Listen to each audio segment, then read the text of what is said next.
He left you here? The cowboy's voice cut through the dying light like a promise wrapped in dust. She stood there, abandoned on that empty platform, clutching a letter that had shattered her world just hours before.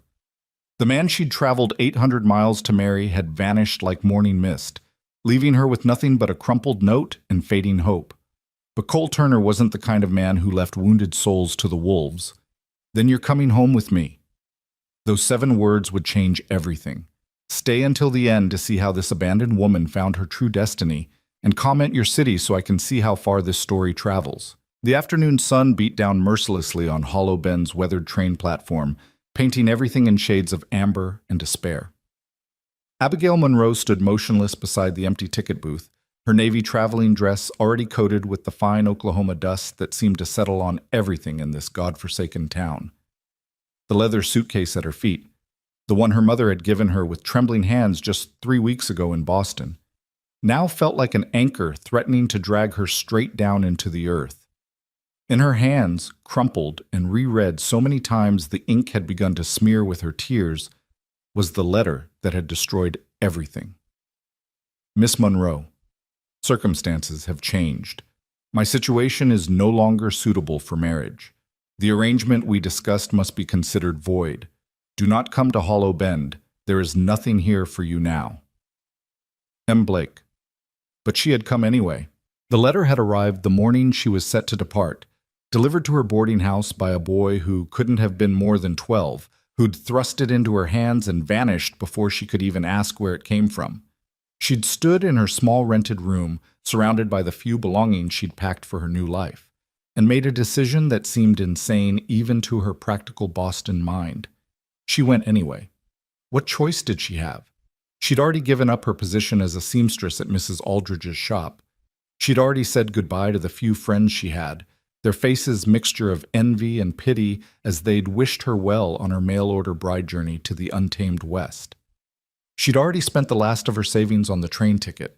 Her small room had already been rented to another girl, a factory worker with rough hands and desperate eyes, just like Abigail had once been.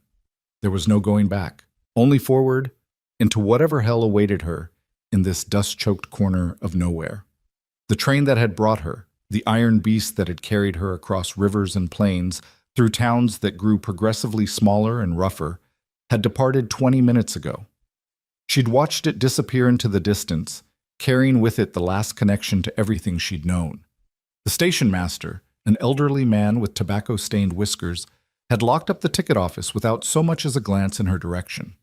He'd seen women like her before, she supposed. Mail-order brides, Harvey girls, desperate souls fleeing something or chasing dreams that usually turned to dust. Now the platform was empty. The whole town seemed to be holding its breath in the oppressive heat. A tumbleweed, she'd only seen them in drawings before, rolled lazily down the main street visible from the station.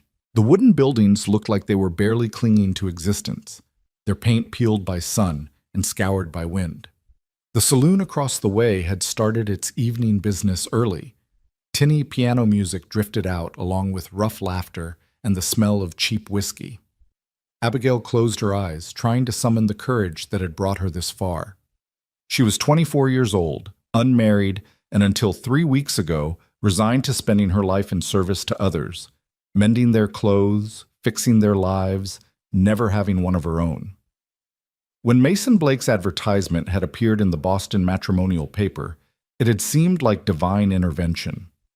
Established rancher in Oklahoma Territory seeks refined woman of good character for marriage. Must be willing to embrace frontier life. Companionship and security offered to the right woman. She'd responded immediately, her hand shaking as she wrote her letter by candlelight in her cramped room. She'd been honest, perhaps too honest, about her circumstances. She was an orphan, raised in a Catholic charity house until she was 14, then put into service. She had no family, no prospects, no dowry to offer. But she could read and write, she could sew, she could manage a household, and she was willing to work hard for a chance at a real life. His response had come within 2 weeks. The letter had been formal, almost stiff, but it contained everything she needed to hear. Yes, he would have her. Yes, he understood her situation. Yes, she should come to Hollow Bend, and they would be married by the local minister. He'd even sent $20 for the train fare. More than generous, she'd thought at the time. They'd exchanged 3 more letters. His were always brief, discussing practical matters, the ranch, the weather, the kind of life she should expect. She tried to read affection between the lines, tried to imagine the man behind the careful handwriting. She'd convinced herself that love could grow, that respect and partnership could be enough. She'd been so desperate to believe in the possibility of belonging somewhere, to someone, that she'd ignored the coldness in his words, the lack of any real warmth or personality in his letters. And now this. Abandoned before she'd even arrived. Cast aside like a dress with a torn hem, not worth the effort to mend. The sun was sinking lower now, painting the sky in violent shades of orange and red. It would be dark soon. Abigail had exactly $3.17 left in her purse. The letter had said nothing about returning her train fare. She didn't even know where Mason Blake was. If he was real at all, or if this had all been some cruel joke. The station master had claimed no knowledge of anyone by that name when she'd asked, though his eyes had shifted away too quickly, suggesting he was lying. She should cry. Part of her knew that. Part of her expected the tears to come, the breakdown, the complete collapse of the fragile composure she'd maintained since receiving the letter. But the tears wouldn't fall. She felt hollow, carved out, like all the emotion had simply drained away, leaving her a shell standing on a platform in the middle of nowhere with no past to return to and no future to claim. A door slammed somewhere down the street. Horses whinnied in a nearby stable. Life continued around her, indifferent to her crisis. She bent down, gripping the handle of her suitcase, trying to decide what to do next. The hotel, if this town even had one, would take what little money she had. Then what? She had no skills that would serve her here, no connections, no... "Ma'am, you waiting on someone?" The voice startled her so badly she nearly dropped the suitcase. She spun around to find a man standing a respectful distance away, hat in his hands. He was tall, well over 6 feet, with broad shoulders that spoke of hard work rather than leisure. His face was weathered by sun and wind, lines etched around his eyes that suggested he smiled often, though he wasn't smiling now. Those eyes, a striking shade of blue-gray, like storm clouds breaking, held genuine concern. His clothes marked him as a working man. Worn denim trousers, a faded blue shirt with the sleeves rolled to his elbows, scuffed leather boots that had seen countless miles. His hat, now held respectfully in his hands, was a traditional cowboy Stetson, sweat-stained around the band. Everything about him spoke of the frontier, rough, practical, real. This was what she'd imagined when she dreamed of the West, though she'd pictured herself safe beside such a man, not standing alone and abandoned. She couldn't find words. How did you explain this situation to a stranger? How did you admit you'd been thrown away before you'd even arrived? He seemed to understand without explanation. His eyes dropped to the suitcase, then to the crumpled letter still clutched in her other hand, then to her face, taking in what must be obvious devastation barely held in check. "He left you here?" The question was gentle, but it cut through her composure like a knife. She managed a nod, not trusting her voice. The man's jaw tightened. In the fading light, she could see anger flash across his features, not directed at her, but on her behalf. It was such an unexpected reaction that it nearly undid her completely. This stranger, this man who owed her nothing, was angry for her sake. "Then you're coming home with me." The words hung in the air between them. Abigail's first instinct was to refuse, to step back, to remember every warning she'd ever heard about strange men and women alone. But something in his voice, in his eyes, told her this wasn't a threat. It was exactly what it sounded like. An offer of help, simple and direct. "I can't," she heard herself say, though her voice sounded distant, strange. "I don't even know you." He nodded, as if he'd expected that response. "Name's Cole Turner. I've got a ranch about 8 miles north of here. Small place, nothing fancy, but it's got a roof that doesn't leak and a stove that works. You're welcome to it, just until you figure out what you want to do next." He paused, then added, "No strings, no expectations. Just help, if you'll take it." "Why?" The question came out as barely a whisper. "Why would you help me?" Cole turned his hat in his hands, considering the question. When he looked up at her again, there was something in his eyes that made her breath catch. A depth of understanding, of shared pain, that suggested he knew exactly what it felt like to be abandoned. "Because I know what it's like to have nowhere to go," he said simply. "And because leaving you here would make me no better than the coward who wrote that letter." A gust of wind swept across the platform, carrying with it the smell of the coming night, dust and sage, and the faint promise of rain that probably wouldn't come. Abigail looked around at the dying town, at the saloon where rough men were gathering, at the gathering darkness, at her complete lack of options. "Ma'am," Cole continued, his voice steady and patient, "you got no roof, no horse, and no daylight left. I ain't offering trouble, just a warm meal and a dry bed. Whatever brought you here, whatever that letter says, it don't change the fact that you need help right now, and I'm offering it." She studied his face, trying to find deception, trying to see the angle, the trap. But all she saw was sincerity and an unexpected kindness that seemed out of place in this harsh land. Maybe she was a fool. Maybe this was another mistake in a life that seemed to be built on them. But what choice did she have? "All right," she said finally, her voice stronger than she felt. "Thank you, Mr. Turner." "Cole," he corrected, settling his hat back on his head. "Just Cole." He reached for her suitcase and she let him take it, too exhausted to protest. "My wagon's just over here. It's not much of a ride, but we should get going before full dark." She followed him down the platform steps and across the dusty street to where a sturdy wagon waited, hitched to two patient-looking horses. The wagon was well maintained, practical rather than fancy, with a seat worn smooth by use. Cole lifted her suitcase into the back with ease, then turned to help her up. His hand was rough with calluses, warm and steady. She gripped it, allowing him to help her onto the seat, acutely aware that she was trusting a complete stranger with her safety, possibly her life. Everything she'd been taught screamed that this was dangerous, foolish, the kind of decision that ruined women. But those same rules and proprieties had brought her here, abandoned and alone. Maybe it was time to trust her instincts instead. Cole climbed up beside her, keeping a respectful distance on the seat. He released the brake and gave a gentle click of his tongue, and the horses started forward at an easy pace. The wagon creaked as it rolled away from the station, away from the town, toward the open prairie that stretched endlessly in every direction. For a long time, neither of them spoke. Abigail kept her hands folded tightly in her lap, acutely aware of the man beside her, of the vast emptiness around them, of how completely her life had shattered in the space of a single day. The sun was nearly gone now, leaving just a rim of gold on the western horizon. Stars were beginning to appear in the darkening sky, more stars than she'd ever seen in Boston, where gas lamps and smoke obscured the heavens. "If you don't mind me asking," Cole said eventually, his voice careful, "how'd you end up in Hollow Bend? It's not exactly on the way to anywhere." Abigail hesitated. Shame burned in her chest, but what did it matter now? He was already helping her. He might as well know the truth. "I came here to get married," she said quietly. "Or rather, I thought I was." She felt rather than saw him tense slightly. "Mail-order bride?"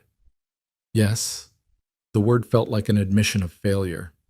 "I answered an advertisement, a man named Mason Blake. He said he was a rancher, that he wanted a wife. We exchanged letters. He sent money for the train fare. It all seemed—" She trailed off, not knowing how to finish. "Real? Legitimate? Like an actual chance at happiness?" "And then he sent you that letter," Cole finished, understanding in his voice. "It came the morning I was supposed to leave. Told me not to come, that circumstances had changed." She laughed, a bitter sound. "I came anyway. I had nowhere else to go." Cole was quiet for a moment, the only sound the steady clip-clop of the horse's hooves and the creak of the wagon. "Mason Blake," he said finally, and there was something dangerous in his tone. "I know the name." Abigail's head snapped toward him. "You do?" "He's not a rancher," Cole said, his jaw tight. He seemed to search for appropriate words. "He's a man who makes his living in cards and schemes. Got himself into debt with some men who don't take kindly to being cheated. Last I heard, he'd left town in a hurry about 3 weeks back. Guess he figured he'd solve his money problems by getting a bride to bring her dowry." The pieces clicked into place with sickening clarity. "But I told him I had nothing. No money, no family, no dowry." "Then I guess he found that out and decided you weren't worth his trouble. Cole's voice was hard. I'm sorry. That's a cruel thing to do to someone. Abigail felt something crack inside her chest. It wasn't even that he'd wanted her. He'd wanted money she didn't have. She wasn't even worth a con man's time. The humiliation was almost worse than the abandonment. Hey, Cole said, and his voice had gentled again. That man's choices don't say anything about you. They say everything about him. You came all this way in good faith, ready to build a life with someone. That took courage. What he did, running off, leaving you stranded, that's cowardice, plain and simple. Courage or stupidity? Abigail asked, trying to keep the bitterness from her voice. Courage, Cole said firmly. Stupidity would have been staying in a place that made you desperate enough to answer that advertisement in the first place. You wanted more for your life. Nothing stupid about that. They crested a small rise, and before them stretched more prairie, silver in the starlight. Abigail could see a faint glow in the distance. Lamplight from a window, she guessed. Cole's ranch.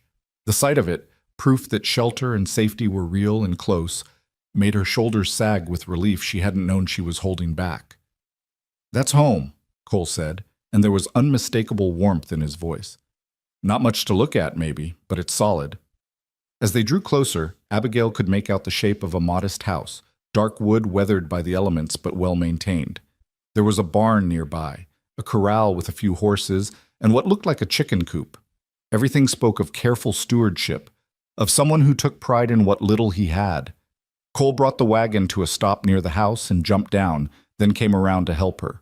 This time, when she took his hand, some of the fear had eased. She let him steady her as she climbed down, her legs stiff from travel and emotion. I'll show you inside, he said, grabbing her suitcase. Get you settled. The house was small, just 3 rooms as far as she could tell, but it was clean and orderly in a way that surprised her. Most bachelor homes she'd heard of were disasters of unwashed dishes and unmade beds. But Cole's home, while simple, was well kept. The main rooms served as kitchen and living area, with a sturdy table, a few chairs, and a pot-bellied stove that radiated warmth. There were even curtains on the windows, plain, but clean and straight. Bedroom's through there, Cole said, nodding toward a door. It's yours while you're here. I'll bunk in the barn. I can't take your bed, Abigail protested automatically. You can and you will, Cole said, brooking no argument. I've slept in worse places than a hayloft, and there's a cot out there that suits me fine. Besides, he added with a slight smile, I'm up before dawn most days anyway. Easier to just roll out of the barn and get to work. He set her suitcase down near the bedroom door, then moved to the stove. Within minutes, he had a fire going and was pulling out supplies: bread, cheese, some cold meat, a jar of what looked like preserves. It's not fancy, he said, assembling a simple meal, but it'll do for tonight. Tomorrow I can make something more substantial. Abigail stood awkwardly in the center of the room, unsure what to do with herself. The unreality of the situation was crashing over her in waves. This morning she'd been on a train full of nervous anticipation about meeting her future husband. Now she was in a stranger's home, accepting charity from a man she'd known for less than an hour. Sit, Cole said gently, pulling out a chair for her. You look dead on your feet. She sank into the chair gratefully. Her body was exhausted, but her mind wouldn't stop spinning. Cole placed a plate in front of her, then poured water from a pitcher into 2 tin cups. He took the seat across from her, maintaining that respectful distance that seemed to be natural to him. Eat, he encouraged. You'll feel better with something in your stomach. Abigail picked up the bread, realizing as she did that she hadn't eaten since early morning. The bread was good, fresh, and hearty. The cheese was sharp, the meat tender. Simple food, but prepared with care. She ate slowly, aware of Cole doing the same across from her, his presence somehow both strange and comforting. Can I ask you something? She said after a while. Anything. Why are you really helping me? You don't know me. I could be anyone, a thief, a liar, anything. Cole considered this, taking a sip of water. I suppose you could be, he agreed, but I don't think you are. And even if you were, you'd still be a person in trouble, and I'd still be someone who could help. He paused. My mother used to say that the measure of a person wasn't in what they did when it was easy, but what they did when it would cost them something. Leaving you on that platform would have been easy, wouldn't have cost me a thing, but I would have known I did it, and I would have had to live with that. Your mother sounds like a wise woman. A shadow crossed Cole's face. She was. She passed about 5 years back. Fever took her quick. My father followed 6 months later. Folks said it was his heart, but I think he just couldn't stand to be without her. I'm sorry, Abigail said, and meant it. Appreciate that. Cole looked down at his hands, rough and scarred from ranch work. They built this place together, worked it together. After they were gone, I thought about leaving, but he gestured around the small house. This is their legacy. Feels wrong to abandon it. Abigail understood that. She'd never had a legacy, never had anything that was truly hers to keep or leave.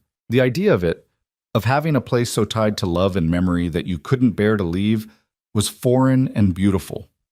They finished eating in companionable silence. Cole cleared the plates, refusing her offer to help. You've had a hell of a day, he said.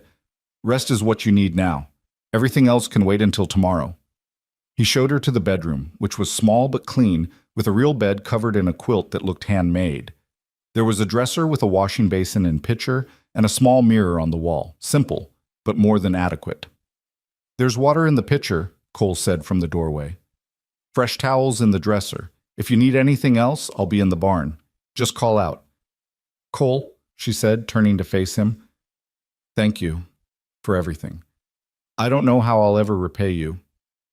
Don't need repayment, he said simply. Just need you to rest and heal. Everything else will sort itself out. He tipped his hat to her, a gesture so courtly it seemed at odds with his rough appearance. Good night, Miss Monroe. Abigail, she said, please, just call me Abigail. He smiled then, a real smile that transformed his face, making him look younger, less careworn. Good night, Abigail. After he left, closing the door softly behind him, Abigail stood in the small room, listening to his footsteps cross the main room, listening to the front door open and close, listening to the silence that followed. She was alone in a stranger's house, in a place she'd never been, with no plan and no prospects. But she was safe. She was sheltered. And for the first time since receiving that devastating letter, she felt like maybe, just maybe, she could breathe. She changed into her nightgown, washed her face in the basin, and climbed into the bed. The mattress was firm but comfortable, the quilt heavy and warm. Through the small window she could see stars, thousands of them, scattered across the sky like diamonds spilled on black velvet. Tomorrow she would have to figure out what came next. Tomorrow she would have to face the reality of her situation, the impossibility of going back, and the uncertainty of going forward. Tomorrow she would have to be strong. But tonight, in this small room, in this stranger's house, she let herself feel the weight of everything that had happened.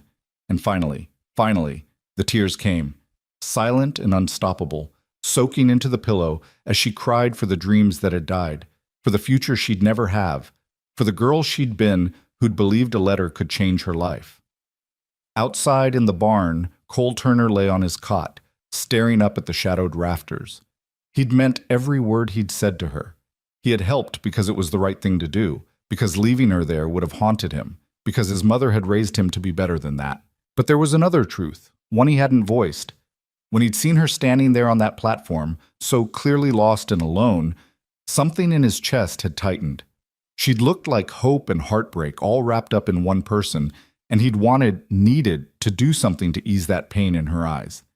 He'd been alone for 5 years, managing the ranch by himself, talking to horses and cattle more than people, going to town only when necessary. He'd convinced himself he was fine with it, that he didn't need companionship, that the work and the land were enough. But seeing her tonight, sitting across from her at his table, watching her try to hold herself together with such fierce dignity, it had reminded him of what it felt like to have someone in his home, someone to talk to, someone to care about. Dangerous thoughts, he told himself. She was a woman in trouble, nothing more. She'd stay until she figured out her next move, and then she'd go, back east probably, to somewhere civilized where women like her belonged. This was just temporary charity, a good deed, nothing more. But as he closed his eyes, trying to find sleep, he couldn't quite silence the small voice in his head that whispered, What if she stays? He pushed the thought away. Tomorrow would bring its own challenges. For now, it was enough that she was safe, that she was here, that he'd done the right thing. In the house, Abigail's tears eventually slowed, then stopped. Exhaustion pulled at her, dragging her toward sleep. Her last conscious thought was of Cole's voice. That man's choices don't say anything about you. Maybe he was right. Maybe Mason Blake's betrayal wasn't a reflection of her worth. Maybe she wasn't broken or worthless or too damaged for anyone to want. Maybe, just maybe, being abandoned on that platform hadn't been the end of her story. Maybe it was the beginning. Dawn broke over the prairie in shades of pearl and gold, the kind of sunrise that made the whole world look freshly made. Abigail woke to unfamiliar sounds, roosters crowing, horses nickering, the distant lowing of cattle. For a moment, she couldn't remember where she was, and then it all came rushing back, the platform, the letter, Cole Turner's unexpected kindness. She sat up slowly, her body stiff from travel and emotion. Through the window, she could see the sun climbing over the horizon, painting the grasslands in brilliant light. It was beautiful in a way she hadn't expected, raw and vast and utterly different from the cramped streets of Boston. There was a soft knock at the door. "Miss Abigail, you awake?" "Yes," she called back, quickly finger-combing her hair into some semblance of order.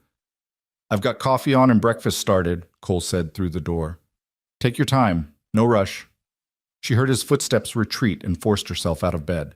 The water in the pitcher was cool and clean. She washed her face, changed into one of her 2-day dresses, a simple gray cotton that had seen better days, and tried to prepare herself for whatever this day would bring. When she emerged from the bedroom, Cole was at the stove, working with the easy competence of someone who'd been cooking for himself for years. He looked up as she entered, and she was struck again by those storm cloud eyes, the genuine warmth in them. "Morning," he said. "Hope you like eggs. I've got chickens that are overachievers." "Eggs sound wonderful," she said, taking the same seat she'd occupied the night before. The table was already set with mismatched plates and cups, a jar of wildflowers in the center that definitely hadn't been there last night. The sight of them made something in her chest tighten. Cole brought over a pan of scrambled eggs and a plate of toast. "Not fancy, but it'll stick to your ribs." He poured coffee, strong and black, into her cup. "Sugar's there if you need it. No cream, I'm afraid. Haven't got a milk cow at the moment." They ate in comfortable silence for a few minutes. The eggs were good, cooked with butter and seasoned with something she couldn't quite identify. Herbs from a garden, maybe? The coffee was exactly what she needed, strong enough to chase away the last cobwebs of exhausted sleep. "I was thinking," Cole said, setting down his fork, "if you're up to it, you could help out around here for a bit. Nothing heavy, mending, maybe some cooking, tending the garden. I'm not much good at the domestic side of things, and it would give you something to do while you figure out your next step." Abigail looked at him carefully, trying to read his intentions. "You're already feeding me and housing me. I can't take payment for that too." "Wouldn't be payment," Cole said. "Would be partnership. I help you, you help me. Seems fair." He paused, then added, "Besides, I get the feeling you're not the kind of woman who sits idle well. Am I wrong?" She almost smiled. "No, you're not wrong." Then it settled. He stood, collecting the plates. "I've got to check on the cattle this morning, mend some fence. Should be back by noon. Make yourself at home. There's mending in that basket by the window if you want it, or you can just rest. Whatever suits you." After he left, Abigail sat at the table for a long moment, listening to the sounds of him preparing his horse, riding out. Then she stood and surveyed the small house with new eyes. If she was going to be here, even temporarily, she might as well make herself useful. The mending basket was overflowing with shirts that needed buttons, trousers with torn hems, socks that had seen better days. She settled into the chair by the window, where the light was best, and got to work. The familiar rhythm of needle and thread was soothing, something she could do without thinking, letting her mind wander. What was she going to do? That was the question that had no easy answer. She had a little money, but not enough to get back east. And even if she could, what would she go back to? Her room was rented to someone else. Mrs. Aldridge had surely filled her position by now. She had no family, no friends close enough to take her in. Boston had never really been home, just another place she'd existed, waiting for life to begin. But what life could she have here? Hollow Bend was barely a town. There was no dress shop that would need a seamstress, no households wealthy enough to need domestic help. Even if she could find work, where would she live? The saloon was the only boarding house she'd seen, and she knew what kind of work they'd offer a woman alone. She was trapped, not by walls or locked doors, but by circumstance and poverty and the simple fact that the world wasn't kind to women with nowhere to go. The morning passed in quiet work. She mended every piece in the basket, then moved on to cleaning, sweeping the floors, washing the dishes, organizing the small pantry. It felt good to be useful, to see the immediate results of her labor. By the time she heard hoofbeats approaching, the house was transformed. Cole came through the door and stopped short, looking around in surprise. "Did you do all this?" "I hope you don't mind," Abigail said, suddenly uncertain. "I just thought, mind? This place hasn't looked this good since my mother was alive." He removed his hat, running a hand through his hair. "Thank you. You didn't have to go to all this trouble. I wanted to earn my keep." Something shifted in his expression. "You don't have to earn anything, Abigail. You being here isn't conditional on how much work you do." "But I can't just take from you without giving something back," she protested. "That's not right." Cole crossed to the window, looking out at his land. "When my father died, I was barely holding on. The grief was eating me alive, and the ranch was falling apart because I couldn't find the will to care. A neighbor, old Tom Harris, he showed up one day with his sons. They spent a week helping me get things in order. Mended fences, rounded up strays, fixed the barn roof. When I tried to pay them, Tom refused. Said that's what neighbors do. Said someday I'd have a chance to help someone else, and that would be payment enough." He turned back to her. "This is that chance, I figure. You helping around here, that's appreciated. But it's not required. You understand?" Abigail nodded, not trusting her voice. She'd never met anyone like Cole Turner, someone who gave without expectation, who helped without keeping score. It was foreign and unsettling and unexpectedly moving. "Now," Cole said, moving toward the kitchen, "how about I make us some lunch, and then you can tell me what you think you might want to do. Not right now," he added quickly, seeing her expression. "But eventually, what kind of life you're hoping to build." Over simple sandwiches and coffee, Abigail found herself talking more than she had in years. She told him about Boston, about the orphanage where kindness was rare and punishment common. She told him about going into service at 14, about Mrs. Aldridge's dress shop, where she'd spent 10 years creating beautiful things for women whose lives seemed like fairy tales compared to hers. "I was good at it," she said, surprised by the pride in her own voice. "The sewing, the designing. Mrs. Aldridge said I had an eye for it, but there was no future there, not really. I'd have worked until I was too old or too sick, and then," she shrugged, "the poorhouse, probably. Or worse." "So you answered the advertisement?" Cole said, understanding in his voice. "I thought it was a chance at something more. A home, a partner, maybe even children someday. Stupid, I know." "Not stupid," Cole said firmly. "Hopeful. There's a difference." "Hope doesn't pay well," Abigail said bitterly. "No," Cole agreed, "but neither does giving up." She looked at him, this man who'd taken her in without question, who spoke to her like she mattered, like her thoughts and feelings were worth hearing. "How are you not married?" she asked suddenly, then blushed. "I'm sorry, that was inappropriate." Cole laughed, a genuine sound that made his whole face brighten. "It's a fair question. Truth is, I came close once. Girl named Sarah Cunningham. We courted for about a year, talked about marriage. Then she met a banker from Tulsa, man with a big house, fancy clothes, prospects. Can't say I blamed her for choosing him. I'm a rancher with a small spread and rough hands, not much to offer a woman." "You offered me shelter when I had none," Abigail said quietly. "You offered kindness when I needed it most. That seems like quite a lot to offer." Their eyes met across the table, and something passed between them. Understanding, connection, the first fragile thread of something neither was ready to name. The sound of approaching riders shattered the moment. Cole's expression shifted immediately, becoming alert, cautious. He stood, moving toward the window. "Stay here," he said quietly. But Abigail followed him, looking out to see 3 men on horseback approaching the house. They were rough-looking, the kind of men she'd learned to avoid in Boston. Hard eyes, harder faces, guns at their hips worn with the ease of frequent use. "You know them?" she asked. Unfortunately, Cole's jaw was tight. "The one in front is Jack Reeves. Works for some big cattlemen up north, but mostly he's muscle for hire. The other two are his cousins. They're trouble." The men dismounted and Cole stepped out onto the porch. Abigail stayed in the doorway, every instinct screaming danger. "Turner," the lead man said, not bothering with pleasantries. "Heard you got yourself a visitor. Pretty little thing from back east." "My guests are my business, Reeves," Cole said evenly. "That's so." Reeves grinned, showing tobacco-stained teeth. "See? We heard different. Heard she came here looking for Mason Blake. Heard Blake owes some people money. People who don't like being cheated." Abigail's blood went cold.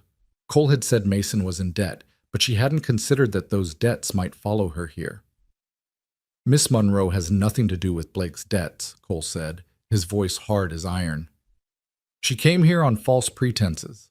Blake's gone, and whatever he owes, she doesn't." "Maybe so," Reeves said, dismounting slowly.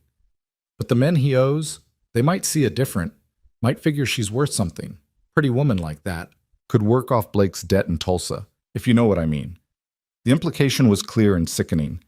Abigail felt Cole tense beside her, felt the rage rolling off him in waves. "You need to leave," Cole said, and his voice was quiet now, dangerously quiet. "Now." "Or what?" Reeves laughed. "You gonna stop all three of us, Turner? You might be fast, but you ain't that fast." "Try me and find out." The air seemed to crackle with tension. Reeves's cousins had their hands near their guns, watching Cole with predatory interest. This was going to turn violent. Abigail could feel it building like a thunderstorm. "Wait," she said, stepping forward before she could think better of it. "Please, just wait." "Abigail, get back inside," Cole said, not taking his eyes off Reeves. "No." She moved to stand beside him, her heart hammering but her voice steady. "I'll go with them. If it means you don't get hurt, I'll—" "The hell you will," Cole said, and now he did look at her, his eyes blazing. "Get inside, now." "Listen to the man, sweetheart," Reeves said, grinning wider. "He's trying to save your virtue, though from what I hear, you were willing to marry a stranger for a roof over your head. How's this any different?" Cole moved so fast, Abigail almost missed it. One moment he was beside her, the next he was down the porch steps with his hand gripping Reeves' shirt front, his other hand pulled back in a fist. "You apologize to the lady," Cole growled. "Right now." Reeves's cousins drew their guns, pointing them at Cole's back. Abigail screamed, but Cole didn't flinch, didn't even look at them. "Apologize," he repeated. For a long moment, nobody moved. Then Reeves, perhaps seeing something in Cole's eyes that suggested he'd happily take a bullet if it meant landing that punch, raised a hand to his cousins. "Easy, boys."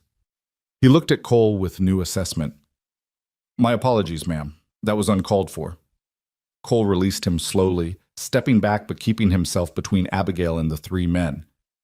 "Now get off my property, and tell whoever sent you that Abigail Monroe owes nothing to anyone. She's under my protection now. Anyone who comes for her comes through me. You make sure they understand that."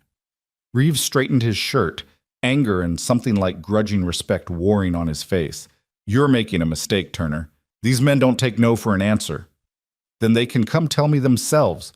But they better come ready, because I won't ask twice before I start shooting." After a long moment, Reeves nodded. "Fair enough?" "You've been warned." He mounted his horse, his cousins following suit. "Hope she's worth it, Turner.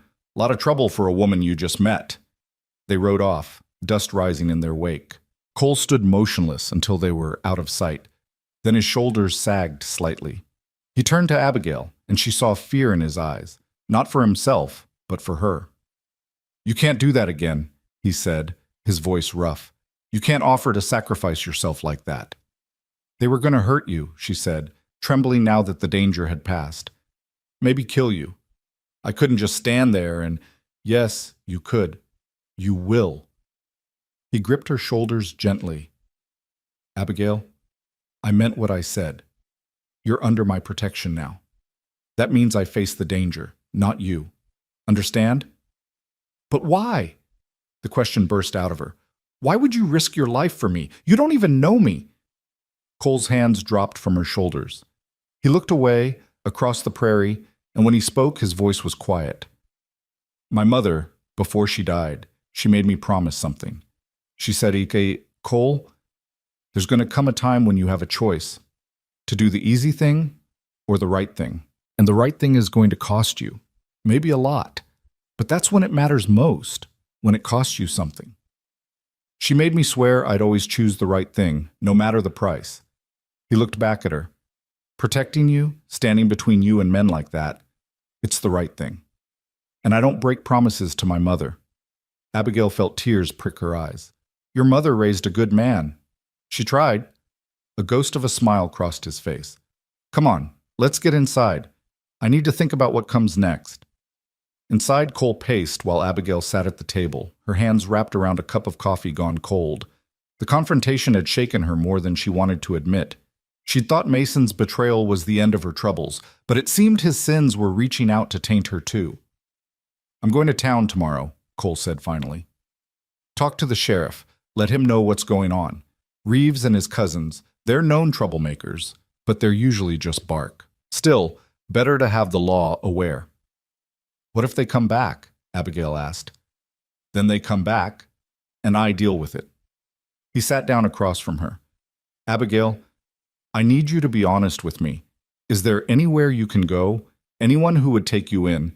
Because if there is, it might be safer for you to... No, she said simply. There's nowhere and no one. I told you that. Then you stay here. He said it with such finality that she didn't dare argue. We'll figure this out. Those men Blake owes money to, they're businessmen at heart. Once they realize you've got nothing to do with him, that there's no profit in bothering you, they'll move on. And if they don't, Cole's expression hardened, then they'll learn that some things aren't worth the cost. The rest of the day passed quietly, both of them shaken by the morning's events.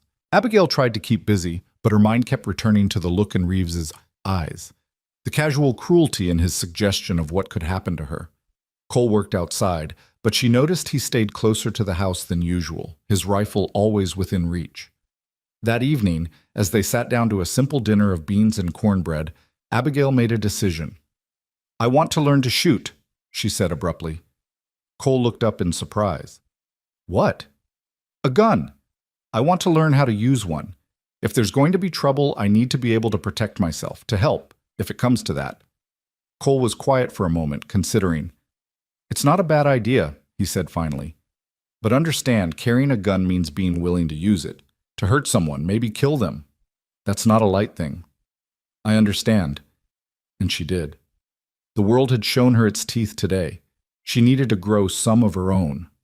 All right, Cole said.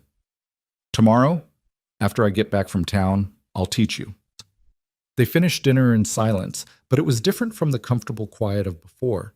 There was tension now, awareness of the danger circling them, the reality that this fragile piece could shatter at any moment. As Abigail prepared for bed, she found herself pausing at the window, looking out at the barn where Cole slept. A lamp burned there, throwing his shadow against the wall. He was probably cleaning his guns, preparing for whatever came next. This man who owed her nothing had put himself between her and harm without hesitation. She'd spent her whole life learning to expect nothing from people, to rely only on herself, to understand that kindness always came with strings attached. But Cole Turner was rewriting those rules, showing her a different way of being in the world. It terrified her. Because the more she saw of his goodness, his strength, his quiet integrity, the more she realized she was starting to care about him. And caring meant vulnerability. It meant the possibility of loss. She climbed into bed, pulling the handmade quilt up to her chin. Tomorrow, Cole would go to town, and she'd be alone here with nothing but her thoughts and her fears. Tomorrow they'd start preparing for whatever came next, learning to shoot, learning to defend this small patch of land and the life they were building on it. Building. The word caught in her mind. Were they building something? Or was she just a temporary guest in his life, someone to be helped and then sent on her way when the danger passed? She didn't know, but lying there in the darkness, listening to the prairie wind and the distant call of nightbirds, she found herself hoping, dangerous, foolish, hoping that maybe, just maybe, she'd found more than shelter here. Maybe she'd found home. In the barn, Cole sat on his cot, his rifle across his knees, his mind racing. He'd meant every word he'd said to Reeves. Abigail was under his protection now, and he'd faced down hell itself before he let anyone harm her. But that protection came with complications he hadn't anticipated. The way she'd stepped forward today, offering to sacrifice herself to keep him safe, it had done something to him, cracked open something in his chest he'd kept locked tight for years. He couldn't care about her. That wasn't the deal. He was helping her because it was right, because his mother had raised him to be better than the kind of man who abandoned people in need. That was all. But the way she looked at him, with those eyes that held too much pain and too much strength all at once, the way she'd stood beside him on that porch, terrified but defiant, the way she'd made his house feel like a home again just by being in it. He was in trouble. The kind of trouble that had nothing to do with Reeves or debt collectors or any external threat. The kind that came from inside, from feeling things he had no right to feel for a woman who'd stay only until she could leave. He lay back on the cot, staring up at the barn rafters. Tomorrow he'd go to town, talk to the sheriff, maybe get some answers about who Blake owed and how serious the threat really was. He'd come back, teach Abigail to shoot, and continue this strange dance of domesticity and danger they'd found themselves in. And he'd keep his distance. He'd be kind, be helpful, be protective. But he wouldn't let himself hope for more, because hoping was how you got your heart broken. And he'd learned that lesson well enough with Sarah. Abigail would leave eventually, they always did. And when she did, he'd have his ranch and his solitude and the satisfaction of knowing he'd done the right thing. It would be enough. It had to be enough. But even as he thought it, he knew he was lying to himself. Because the truth was, he was already hoping. Already imagining what it would be like if she stayed, if that guest bedroom became truly hers, if her laughter filled his house and her presence filled the hollow spaces in his life. Already falling, and too proud or too scared to admit it. The night deepened around them, stars wheeling overhead in their ancient dance, the prairie holding its breath as if waiting to see what morning would bring. And in the house and the barn, two souls lay awake, both wondering the same thing. What happened when temporary started to feel permanent? When protection started to feel like something more? When shelter became home, and strangers became something neither was quite ready to name? Morning came too soon, painting the sky in streaks of rose and amber. Abigail woke to the sound of Cole moving around outside, the creak of the barn door, the low murmur of his voice talking to the horses. She dressed quickly, braided her hair with fingers that still trembled slightly when she thought about yesterday's confrontation, and emerged to find coffee already brewing on the stove. Cole came in a few minutes later, hat in hand, his face serious. "I'll be back by early afternoon," he said, pouring himself coffee. "Keep the door locked while I'm gone. Don't answer it for anyone you don't know, and even then, be careful. My rifle's there by the door, loaded. You remember what I showed you last night about the safety?" She nodded, though the thought of actually using the weapon made her stomach turn. "I remember." He studied her face, and she saw worry etched in the lines around his eyes. "I don't like leaving you here alone." "I'll be fine," she said, with more confidence than she felt. "It's broad daylight, and you said those men were mostly bark." "Mostly isn't the same as completely." He drained his coffee, set the cup down with a decisive clink. "If anything happens, anything at all, you fire that rifle straight up in the air. Tom Harris's spread is about 2 miles east. He'll hear it and come running." "Cole." She touched his arm without thinking, felt the tension coiled in his muscles. "Go. Do what you need to do. I'll be here when you get back." Something flickered in his eyes at her touch, at her words. For a moment she thought he might say something, but instead he just nodded, settled his hat on his head, and headed for the door. He paused there, hand on the frame, looking back at her. "Lock this behind me," he said quietly. "And Abigail? Thank you." "For what?" "For being here when I get back." Then he was gone, leaving her standing in the kitchen with those words echoing in her mind. She locked the door as instructed, then moved to the window to watch him ride away, his figure growing smaller against the vast prairie until he disappeared over a rise. The house felt different without him in it. Quieter, yes, but also less solid somehow, as if his presence had been part of the foundation and now she could feel how fragile everything really was. She poured herself coffee and sat at the table, trying to make a plan for the day. More mending, perhaps. The garden probably needed weeding. Simple, normal tasks to keep her hands busy and her mind from spiraling into fear. But first she found herself drawn back to the bedroom, to her suitcase still sitting largely unpacked in the corner. She'd been living out of it for 3 days now, too uncertain about her place here to fully settle in. But Cole's words this morning, the way he'd said, "when I get back," as if her presence was already assumed, already counted on, made her think maybe it was time to stop living like she had one foot out the door.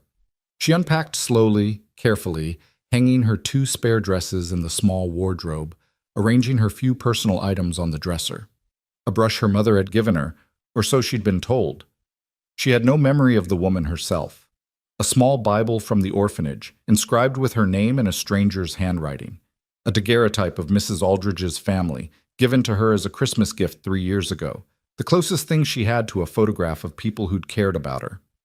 Such a small collection of belongings to represent 24 years of life. It should have made her sad, but instead she felt a strange sense of lightness. Nothing to weigh her down, nothing to tie her to a past that had never truly been hers. Maybe that was freedom of a sort. She was arranging this last of her things when she heard it. The distant sound of hoofbeats, coming fast. Her heart seized. Cole wouldn't be back this soon, and he wouldn't ride that hard unless something was wrong. She hurried to the window, peering out carefully from behind the curtain. 2 riders pushing their horses at a gallop. As they came closer, she recognized one of them. One of Reeves's cousins from yesterday. The other was a stranger, older, better dressed, with the look of someone used to giving orders and having them obeyed. They reined up in the yard, and the well-dressed man dismounted with the easy grace of someone who'd spent his life on horseback. He said something to Reeves's cousin, who pointed toward the house, and Abigail's blood ran cold.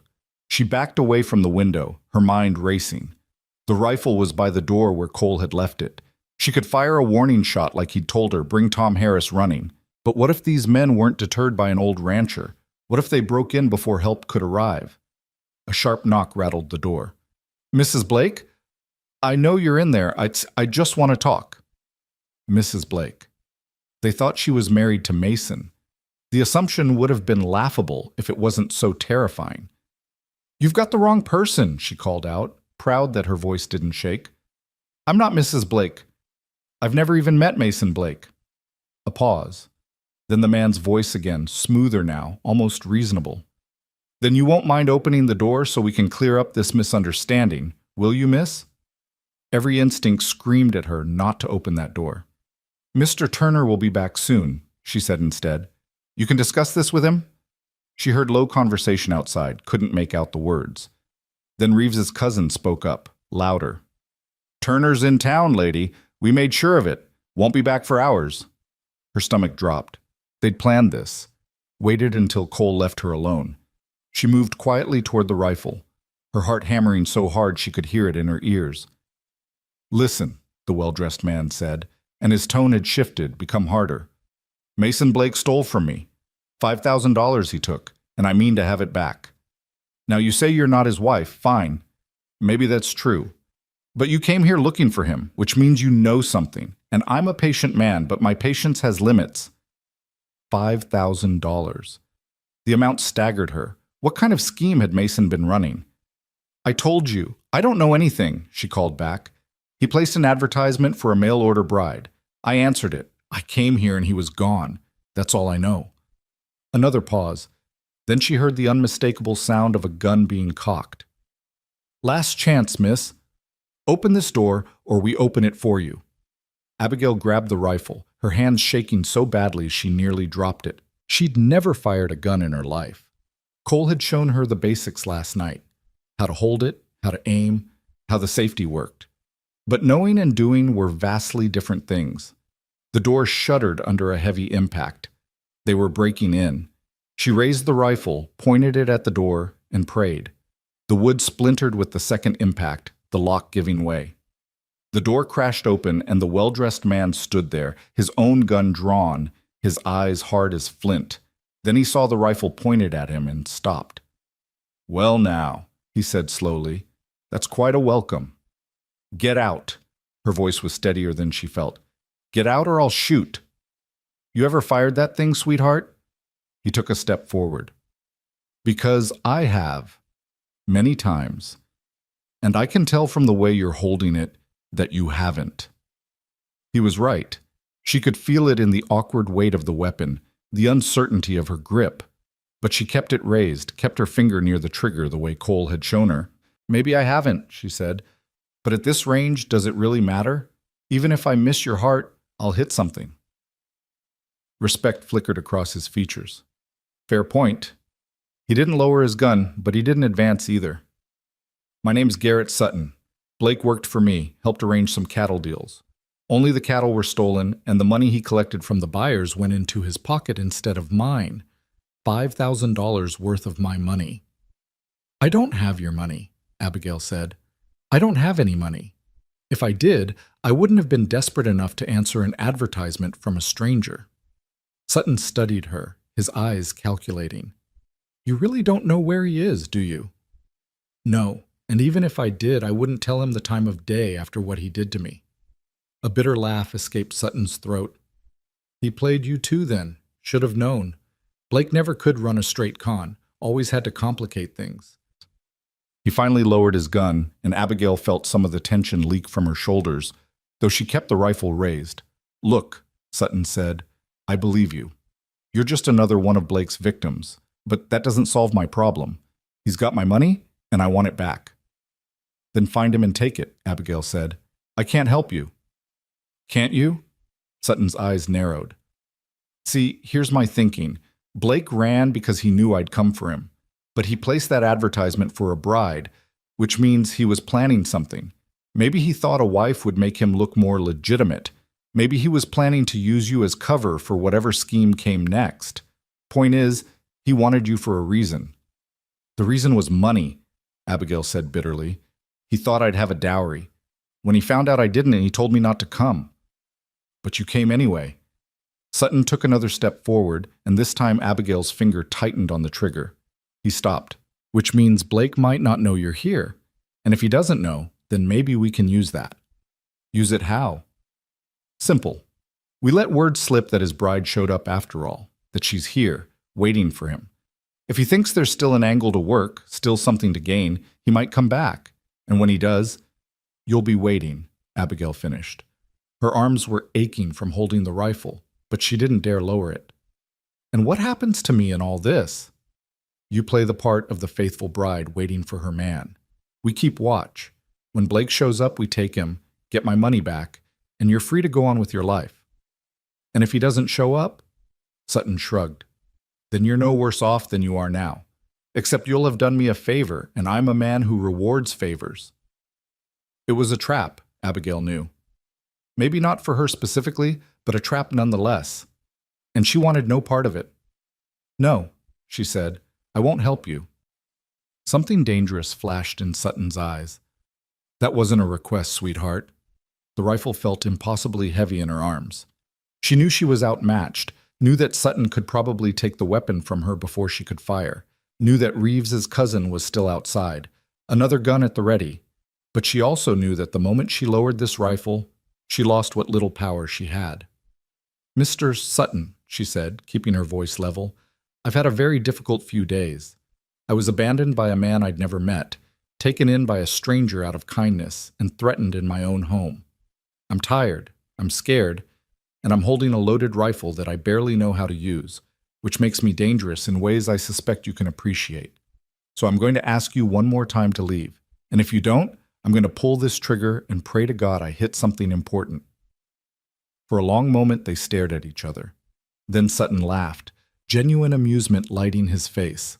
You've got spine, I'll give you that. Blake was a fool to pass you up. He holstered his gun slowly, deliberately. All right, I'll go, but this isn't over, miss. One way or another, I'm getting my money back. And if that means keeping an eye on you until Blake shows himself, that's what I'll do. Cole won't allow that. Cole Turner? Sutton's smile was sharp. Turner's a good man, from what I hear. Honest. But honest men don't fare well against men like me. He'll do what he thinks is right, and he'll probably get himself killed for the trouble. That what you want? The question hit her like a physical blow. The image of Cole lying dead in the yard, killed because he'd tried to protect her, made her stomach turn. You'd kill him? I'd rather not. Like I said, I hear he's a good man. But if he gets between me and my money... Sutton let the sentence hang. Think about my offer. Help me catch Blake, and everyone gets what they want. Refuse, and things get messy for everyone involved. He tipped his hat to her, a mockery of courtesy, and walked out. She heard him mount his horse, heard the two men ride away. Only then did she lower the rifle, her arms screaming in relief. She stood there shaking, the enormity of what had just happened washing over her. They knew about Cole now, knew he was protecting her, and Sutton had made it clear he'd go through Cole to get what he wanted. She sank into a chair, the rifle across her lap, and tried to think. She could leave. Pack her things and disappear before Cole got back, take herself out of his life and the danger with her. It would be the noble thing to do, the selfless thing. Cole would be safe, and she'd be... what? Alone again, running again, back to having nothing and no one. But at least he'd be alive. The thought of leaving, of walking away from the only person who'd shown her real kindness in years, made her chest ache. But the thought of Cole dead because of her made her want to scream. She was still sitting there, frozen with indecision, when she heard another horse approaching. This time, she recognized the rider immediately. Cole, coming fast, his face dark with fury. He was off his horse before it had fully stopped, striding toward the house with purpose. He saw the broken door and his expression shifted from anger to fear. "Abigail!" "I'm here," she called, meeting him at the doorway. "I'm all right." He grabbed her shoulders, his eyes searching her face for injury. "What happened? Who did this?" "A man named Garrett Sutton. He came with one of Reeves's cousins. He's the one Blake stole from." The words tumbled out. $5,000, Cole. Mason stole $5,000 from him. Cole's jaw worked, tension radiating from him in waves. "Did they hurt you?" "No, I had the rifle. I pointed it at him and he left." "You pointed..." Cole pulled her into his arms suddenly, fiercely. "God, Abigail, you could have been killed." She stood rigid for a moment, shocked by the embrace, then slowly relaxed into it. His chest was solid against her cheek, his heart hammering almost as hard as hers. She could feel the fear in him, the barely controlled rage, and underneath it something else, something that made her own pulse quicken. "I'm sorry," she whispered. "I'm so sorry I brought this to your door."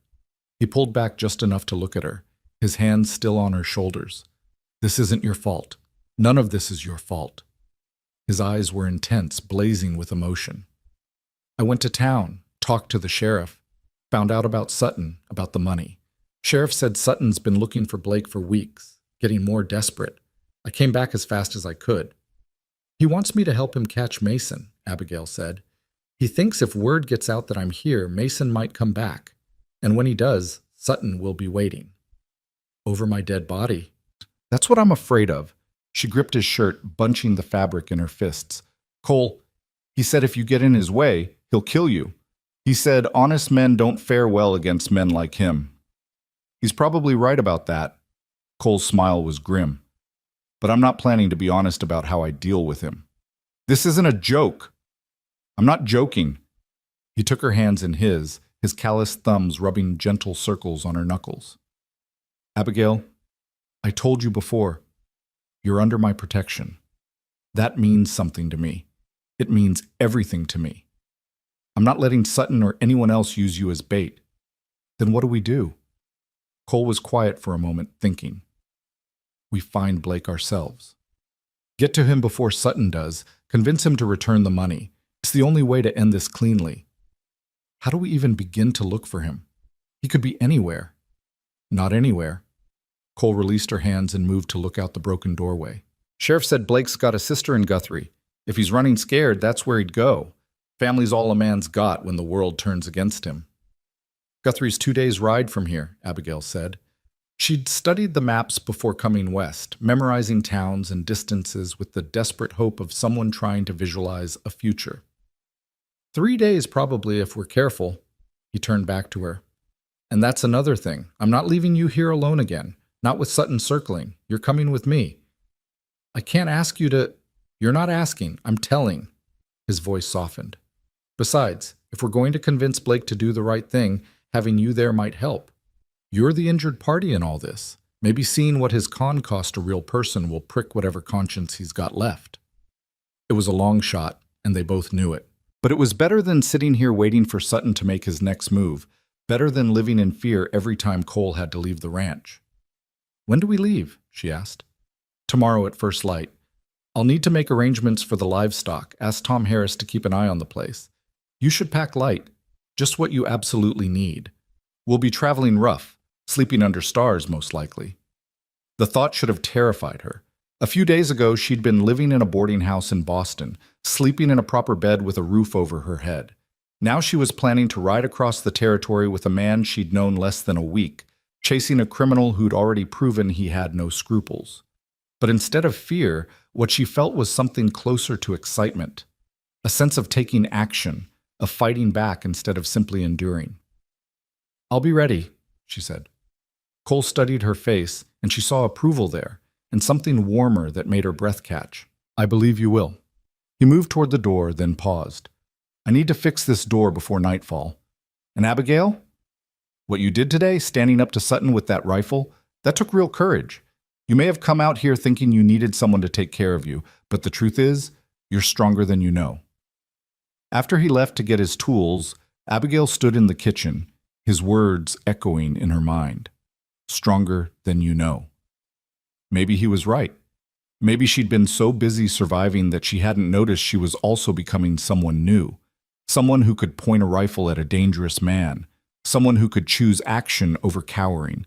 Someone who could belong in this wild, hard, beautiful land. She spent the afternoon preparing for the journey, choosing what few items she'd need, mending a tear in her riding skirt that she hadn't worn since leaving Boston. Cole worked on the door, his movements efficient and sure, occasionally glancing her way with an expression she couldn't quite read. As evening fell, he made them dinner, stew from yesterday's leftovers, thickened with flour and seasoned with herbs from the garden. They ate quietly, the weight of tomorrow's journey hanging between them. "Cole," she said finally, setting down her spoon, "what if we find him and he won't help? What if he refuses to return the money?" "Then we convince him it's in his best interest." Cole's voice was hard.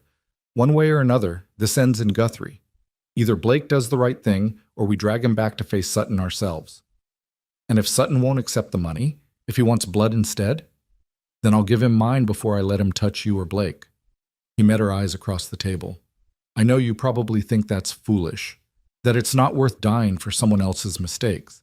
But I made you a promise when I brought you here, that you'd be safe, and I keep my promises." Abigail felt tears sting her eyes. "You barely know me." "I know enough." His voice was gentle now. "I know you're brave and kind. I know you mend my shirts without being asked and bring wildflowers inside to brighten the table. I know you stood up to armed men to protect yourself. I know that in just a few days, you've made this house feel like a home again." He paused, seeming to struggle with words. "And I know that the thought of anything happening to you makes me feel things I haven't felt in a very long time." The air between them seemed to crackle with unspoken meaning. Abigail's heart was racing, her mind trying to process what he was saying, what he might mean. "Cole, don't." He held up a hand. "Don't say anything yet. Not until this is over. Not until you're safe and have real choices about your future. But I needed you to know, before we ride out tomorrow into God knows what, that you matter to me. More than you probably should, given how little time we've known each other. But you do." She wanted to tell him that he mattered to her too, that these few days had shown her what it meant to be cared for, protected, valued as a person rather than a pair of hands to do work. She wanted to tell him that the thought of leaving, when this was over, when she was safe, felt like tearing out a piece of her soul. But he was right. Now wasn't the time. Not with danger circling, not with so much uncertainty ahead. "Thank you," she said instead, "for everything. For being the kind of man who keeps his promises." Something passed between them then, an understanding that went beyond words. Whatever happened in Guthrie, whatever the future held, they were in this together now, partners in more than just survival. That night, Abigail lay in bed listening to the sounds of Cole moving around outside, checking the horses, loading supplies for tomorrow's journey. The broken door was mended, but she could still feel the violation of Sutton's intrusion, the reminder that safety was an illusion that could shatter with a kick. But she also felt something else, a strange sense of rightness about what they were about to do. For once in her life, she wasn't running away from something. She was running toward it, toward answers and resolution, toward taking control of a situation that had controlled her for too long. And she wasn't alone. Whatever tomorrow brought, whatever dangers waited on the road to Guthrie, she'd face them with Cole beside her. A man who'd taken her in when she had nothing, who'd defended her without question, who'd shown her that maybe, just maybe, she deserved to be protected and cared for. As sleep finally claimed her, her last thought was of his words. "You matter to me." In the barn, Cole checked his guns one more time, making sure everything was in order for tomorrow. He knew the road to Guthrie, knew the dangers it held, not just from the land itself, but from men who might be watching, waiting. Sutton wouldn't let this go easily. He'd have men keeping an eye on the ranch, would know the moment they left. They'd likely be followed, possibly intercepted. Cole needed to be ready for anything, but it wasn't the danger that kept him awake. It was the memory of Abigail in his arms this afternoon, the feel of her trembling against him, the fierce protectiveness that had surged through him when he'd seen that broken door. He'd meant what he said at dinner. She mattered to him in ways that defied logic and good sense. He'd known her less than a week. He'd taken her in out of duty, out of the lessons his mother had taught him about helping those in need. But somewhere along the way, duty had transformed into something else, something that made him want to tear apart anyone who threatened her, something that made the thought of her leaving, even to safety somewhere else, feel unbearable. He was falling in love with her, maybe already had fallen, and that complicated everything. Because when this was over, when Blake had returned the money and Sutton had no reason to threaten her anymore, she'd have choices. She could go back east, return to the civilization and refinement she'd known. She could find a proper husband, a man with prospects and polish, not a rough rancher with calloused hands and a modest spread. She deserved those choices, deserved a chance to build the life she wanted, free from desperation and fear. Even if that life didn't include him. He lay back on his cot, resigned to another sleepless night. Tomorrow they'd ride out, and whatever came after, danger, resolution, heartbreak, he'd face it knowing he'd done everything he could to give her a chance at the future she deserved. Even if that future tore him apart, the stars wheeled overhead, indifferent to human drama and desperate hearts. And in the house and the barn, two people lay awake, both wrestling with the same terrifying truth. That sometimes the most dangerous thing wasn't the men with guns or the criminals seeking revenge, but the quiet, relentless way two hearts could find each other in the midst of chaos and decide, against all reason and sense, that they belonged together. Dawn broke cold and clear, the kind of morning that promised heat later but started with a chill that seeped into the bones.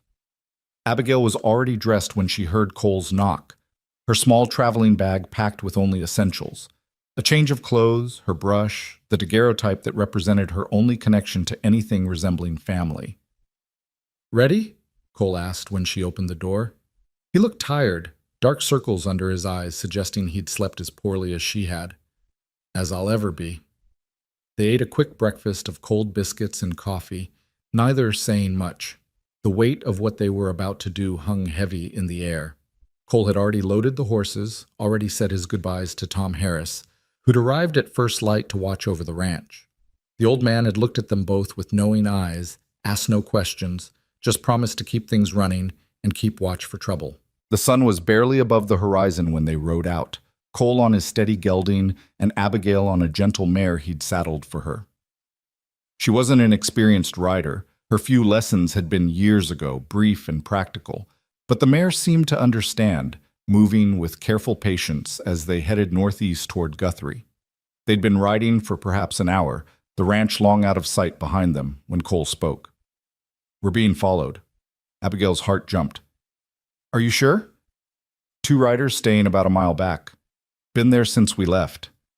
His voice was calm, but she could see the tension in his shoulders. "Sutton's men, most likely. He wants to see where we're going." "What do we do?" "Nothing right now. They're keeping their distance, which means they're watching, not attacking. Let them watch." He glanced at her. "You holding up all right? We can rest if you need to." "I'm fine." And surprisingly, she was. The initial stiffness in her legs was easing, her body remembering the rhythm of riding. He glanced at her. "You holding up all right? We can rest if you need to." "I'm fine." And surprisingly, she was. The initial stiffness in her legs was easing, her body remembering the rhythm of riding. The prairie stretched endlessly around them, golden grass rippling in the breeze like waves on an ocean. It was beautiful in a stark, unforgiving way that matched her mood perfectly. They rode through the morning, stopping once to water the horses at a small creek. Cole helped her down, his hand steady on her waist, lingering perhaps a moment longer than necessary. Their eyes met and held, and Abigail felt that same electric current from last night that pulled towards something neither of them was quite ready to name. "Cole," she started, not sure what she wanted to say. "I know." His voice was rough. "But not yet. Not until you're safe." They remounted and continued, the sun climbing higher, the air growing thick with heat. The two riders behind them maintained their distance, patient as buzzards waiting for something to die. It set Abigail's nerves on edge, knowing they were being watched, knowing that at any moment those men could decide to close the distance and force a confrontation. Around midday, they crested a rise and Cole pulled up short. In the valley below, a small wagon train had stopped. 3 wagons, maybe a dozen people, with what looked like a broken wheel being the cause of their halt. "We could go around," Cole said, watching them. "But if we're going to be followed anyway, might be safer to travel with others for a while. Sutton's men won't try anything with witnesses." They rode down to the wagon train and were met by a weathered man who introduced himself as Jacob Brennan, leading his family and 2 others to claim land near Guthrie. His eyes took in Cole's guns, Abigail's Eastern dress, and drew his own conclusions. "Heading to Guthrie ourselves," Cole said easily. "Happy to help with that wheel if you need an extra pair of hands." Brennan's relief was visible. "Would appreciate it. Been struggling with the damn thing for an hour." He looked at Abigail. "Begging your pardon, ma'am." While Cole worked with Brennan and another man on the wheel, Abigail found herself surrounded by the women. Brennan's wife Sarah, her sister Emma, and Emma's daughter, a girl of about 16 named Lucy. They were curious but kind, offering her water and shade under one of the wagon canopies. "You 2 married?" Sarah asked, her eyes sharp despite her friendly tone. "No," Abigail said. "We're traveling together." The women exchanged glances that suggested they had opinions about that, but Sarah's next words surprised her. "None of my business either way. Out here, the old rules don't always apply. Sometimes you gotta make your own way. Propriety be damned." She handed Abigail a cup of water. "He seems like a good man, though. The way he looks at you, like you're something precious he's afraid of breaking." Abigail felt heat rise in her cheeks. "He's been very kind." "Kind," Emma laughed. "Honey, that man isn't being kind. He's being protective. There's a difference." Lucy, who'd been quiet until now, suddenly pointed behind them. "Ma, there's riders coming." Everyone turned. The 2 men who'd been following them were approaching, no longer bothering to keep their distance. Cole saw them too and straightened from his work, his hand moving instinctively toward his gun. The riders came to a stop at the edge of the camp. One of them, Reeves's cousin, Abigail recognized, tipped his hat mockingly. "Afternoon, folks. Just passing through." "Then pass through," Cole said, his voice flat. "Now, that's not very neighborly." The second man, older, with a scar running down his cheek, grinned. "We're just concerned citizens, making sure this young lady is traveling of her own free will. Wouldn't want anyone to think she was being forced into anything improper." Brennan stepped forward, reading the tension correctly. "The lady seems perfectly content to me, and we don't take kindly to strangers making insinuations about folks we're traveling with." Scarface's grin faded. "This doesn't concern you, old man." "It does now." Brennan's 2 oldest sons had materialized beside him, both holding rifles. "You boys can move along, or we can have ourselves a problem. Your choice." For a tense moment, nobody moved. Then Reeves's cousin laughed, a harsh sound. "No problem here, just making conversation." He looked at Cole. "But we'll be seeing you in Guthrie, Turner. Count on it." They rode off, but not far. Abigail could see them settling on a rise about a quarter-mile away, clearly planning to wait and continue following once the wagon train moved on. Friends of yours? Brennan asked Cole. Not hardly. Cole's jaw was tight. They work for a man who's got business with someone I'm tracking. They think following us will lead them to him. And will it? Maybe. That's what I'm hoping. Cole met Brennan's eyes. I don't want to bring trouble to you and yours. Soon as that wheel's fixed, we'll move on, draw them away. But Sarah shook her head. You'll do no such thing. We're all headed to Guthrie, and there's safety in numbers. You'll travel with us, and those vultures can watch all they want. They won't try anything with all of us together. It was decided, despite Cole's protests. They traveled together for the rest of the day, the wagon train moving slowly but steadily northeast. The two riders maintained their distance, dark shapes against the horizon that never quite disappeared. That evening, they made camp in a natural depression that offered some shelter from the wind. Brennan's group had done this before and moved with practiced efficiency. Wagons circled, fire built, watches assigned. Cole helped where he could, but Abigail noticed he kept himself positioned between her and the direction where Sutton's men had made their own camp, visible only by their distant fire. After dinner, a communal affair of beans and salt pork that somehow tasted better shared, Lucy approached Abigail where she sat near the fire. Miss Abigail, can I ask you something? Of course. The girl sat down, her young face serious in the firelight. Are you afraid? Of where you're going? Of what might happen? Abigail considered the question. Yes, she admitted. Very afraid. But you're going anyway. Yes. Why? It was a simple question with a complicated answer. Because staying afraid in one place doesn't make you any safer than being afraid while moving forward. At least this way I'm doing something about it. Lucy nodded slowly, processing this. Pa says we're going to Guthrie to claim land, to build something that's ours. Ma's afraid, I can tell. But she goes anyway because the dream is worth the fear. She looked at Abigail. Is Mr. Turner your dream? The question, so direct and innocent, hit Abigail like a physical blow. I don't know, she said honestly. Maybe. Or maybe he's just a good man helping someone in trouble. He's more than that. Lucy's certainty was startling. I've seen how he looks at you when you're not watching, like you're the only real thing in the whole world. Before Abigail could respond, Cole appeared out of the darkness. Time for you to get some sleep, Lucy. Your pa's looking for you. Lucy stood, gave Abigail a knowing smile, and disappeared toward the wagons. Cole took her place by the fire, close enough that Abigail could feel the warmth of him despite the night's chill. You should rest too, he said quietly. We've got another hard day tomorrow. I don't think I can sleep, not with them out there watching. They won't come into camp. Too many witnesses, too many guns. He poked at the fire with a stick, sending sparks spiraling into the night. But I'll keep watch anyway, just in case. Cole, you need to sleep too. I will. After you do. He looked at her then, his face half shadowed by firelight. Abigail, when we get to Guthrie, when we find Blake, things might get complicated, dangerous. If I tell you to run, to get away, I need to know you'll do it. I'm not leaving you to face danger alone. That's exactly what you'll do if it comes to that. His voice was firm. This isn't your fight.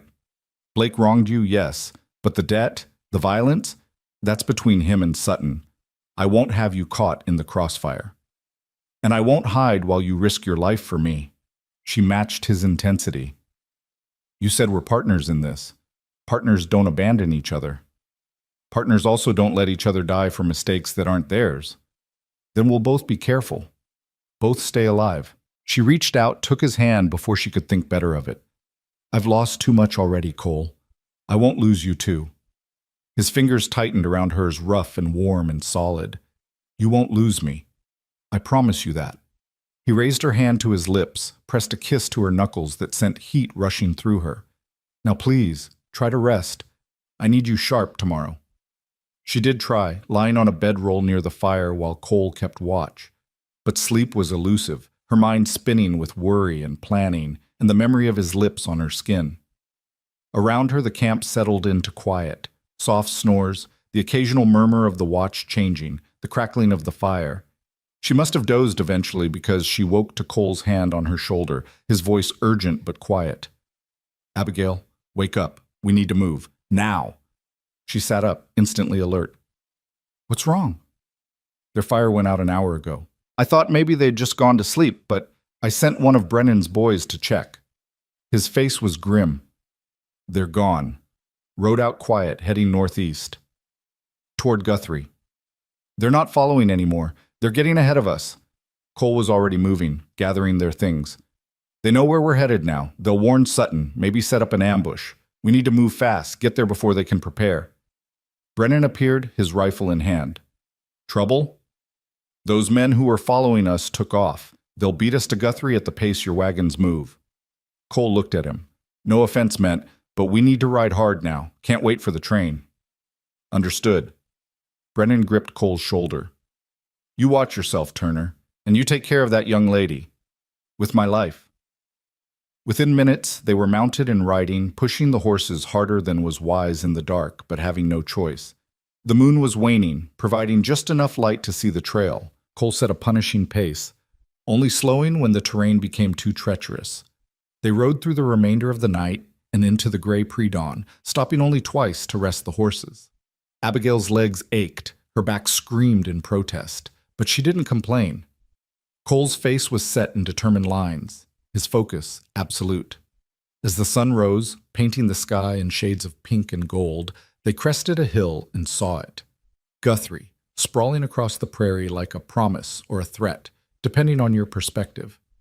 It was bigger than Hollow Bend, more established, with actual streets and multiple buildings that suggested permanence. We made good time, Cole said, his voice rough from lack of sleep. But they're probably already here, already warned Sutton. So what do we do? We find Blake before they do. He looked at her. You remember what he looks like from his letters? Any description he gave? He said he was tall, dark-haired, that's all. It seemed impossibly inadequate now. His sister's name is Margaret Blake. That's what the sheriff told me. We find her. We find him. Cole urged his horse forward. Stay close to me. Don't talk to anyone we don't know. And if shooting starts, I run. I know. She didn't agree with it, but she wouldn't argue now. They entered Guthrie as the town was waking, shopkeepers opening doors, early risers heading to breakfast. Cole found a livery stable and arranged for the horses to be fed and watered. Then they set out on foot to find Margaret Blake. It didn't take long. The third person they asked, an older woman sweeping her porch, directed them to a modest house on the edge of town. Margaret Blake? Sure, I know her. Seamstress, works out of her home. That house there with the blue shutters. But I'd mind my business if I were you. She's got her brother staying with her, and he's trouble from what I hear. Cole thanked her, and they approached the house carefully. Before they could knock, the door opened and a woman stood there. Mid-30s, tired eyes, her hands stained with dye. Margaret Blake. It had to be. If you're here about debts, he's not here, she said immediately. We're not collectors, Abigail said quickly, but we do need to speak with your brother. It's urgent. Margaret's eyes narrowed, taking in Abigail's face, her traveling clothes. You're her, the bride. I was meant to be, yes. He said you didn't come, that he'd warned you away. Margaret's voice held accusation and weariness in equal measure. He did. I came anyway. And now there are men who want to hurt him, hurt anyone near him, including you. Cole spoke with quiet authority. Ma'am, your brother stole a lot of money from dangerous people. They're here in Guthrie, and they will find him. The only way to stop this cleanly is for him to return what he took. He doesn't have it. Gambled most of it away. Spent the rest. Margaret's shoulders sagged. I told him not to come here, told him I couldn't help him. But he's my brother. What was I supposed to do? Where is he? Abigail asked gently. Margaret hesitated, then stepped back. Come in, quickly, before anyone sees you. The house was small but neat, the front room clearly serving as Margaret's workspace with fabric and thread everywhere. She led them through to a back room where a man sat at a small table, his head in his hands. He looked up as they entered, and Abigail felt a jolt of recognition despite never having seen him before. This was the man who'd promised her a future, then snatched it away. Mason Blake was handsome in a dissolute way, his face showing signs of too much drink and too little sleep. When he saw Abigail, he went pale. You. Me. Her voice was steadier than she felt.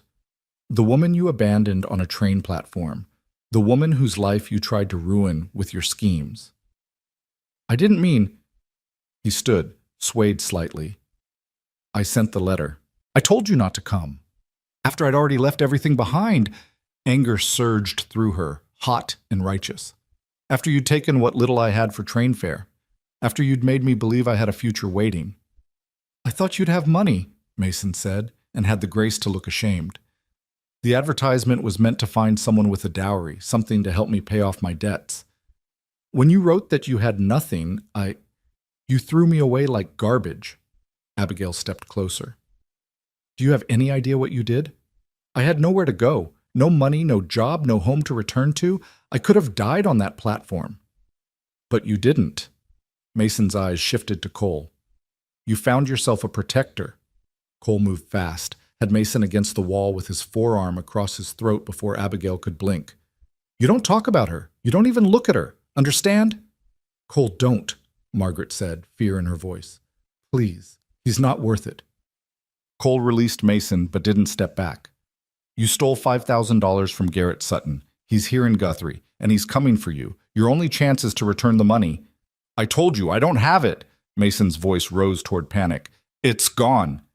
Then you better find a way to get it, because Sutton doesn't seem like the forgiving type. Cole's voice was hard. And I'll be damned if I let you bring more trouble to people who don't deserve it. A crash from the front of the house made them all freeze. Margaret moved toward the sound, but Cole stopped her. Stay here. He drew his gun, moved to the doorway. Turner! Sutton's voice came from the front room. I know you're here. I know Blake's here. Come out peaceful, and maybe nobody has to die today. Cole looked back at Abigail, his eyes intense. Remember what I said. If it goes bad, you run. Cole, promise me. I promise. The lie tasted bitter, but she saw the relief in his face. He moved into the front room, Abigail following despite knowing she shouldn't. Sutton stood there with 4 men, all armed. He smiled when he saw Cole, but it was a predator's smile, all teeth and no warmth. There you are. And Miss Monroe. How delightful. Sutton's eyes found her, held her with disturbing intensity. I have to thank you, my dear. Leading us right to Blake saved us considerable effort. We didn't lead you anywhere, Cole said. You followed us. Details. Sutton waved a hand dismissively. Point is, we're all here now, so let's settle this like civilized people. Blake comes with me, he returns my money or works it off, and everyone else goes free. Simple. He doesn't have your money, Abigail said. He gambled it away. Sutton's smile faded. Then he'll work it off. $5,000 at, say, $10 a week? That's about 10 years of labor. I'm sure I can find use for him. That's slavery, Margaret said from the doorway. You can't... I can do whatever I want with a thief who stole from me. Sutton's voice went cold. Now, Blake, come out here, or I start shooting people until you do, starting with your sister. Mason emerged, his face ashen. Don't hurt her. This is between you and me. Finally, some sense. Sutton gestured to his men. Take him. No. Cole stepped between them, his gun raised. He stays. Sutton sighed. Turner, don't be stupid. You're outnumbered and outgunned. I don't want to kill you, but I will if you force me to. Then you'll have to, because I'm not moving. The room crackled with tension. Abigail could see Cole calculating odds, knew he was aware he couldn't win this fight. But he stood there anyway, immovable, a wall between Mason and Sutton's men. Why? Sutton asked, genuine curiosity in his voice. Why die for a man who's not worth the powder to blow him to hell? A man who wronged this woman you're protecting? Because it's the right thing, Cole said simply. You want Blake? Fine. But you take him to a proper sheriff. Let the law handle it. That's civilization, Sutton. That's justice. What you're proposing is just revenge dressed up fancy. For a long moment, Sutton considered this.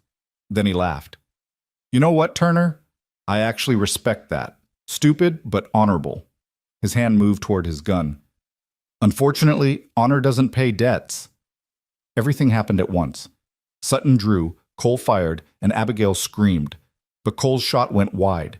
Intentionally, she realized. aimed to warn, not to kill. Sutton's men raised their weapons, and Cole dove to the side, pulling Abigail with him as bullets tore through the air where they'd been standing. Margaret screamed. Mason bolted for the back door, and Cole pushed Abigail toward the floor, his body covering hers as gunfire erupted around them. "Run," he said in her ear. "Now, Abigail, run!" But she couldn't move, couldn't breathe, could only feel the weight of him protecting her, could only hear the deafening sound of guns and breaking glass and men shouting. This was how it ended, she thought, with strange clarity. Not on a platform in the sun, but here in a stranger's house, with the only good thing in her life about to be torn away by violence and greed. Then Cole was moving, returning fire, his shots precise and controlled.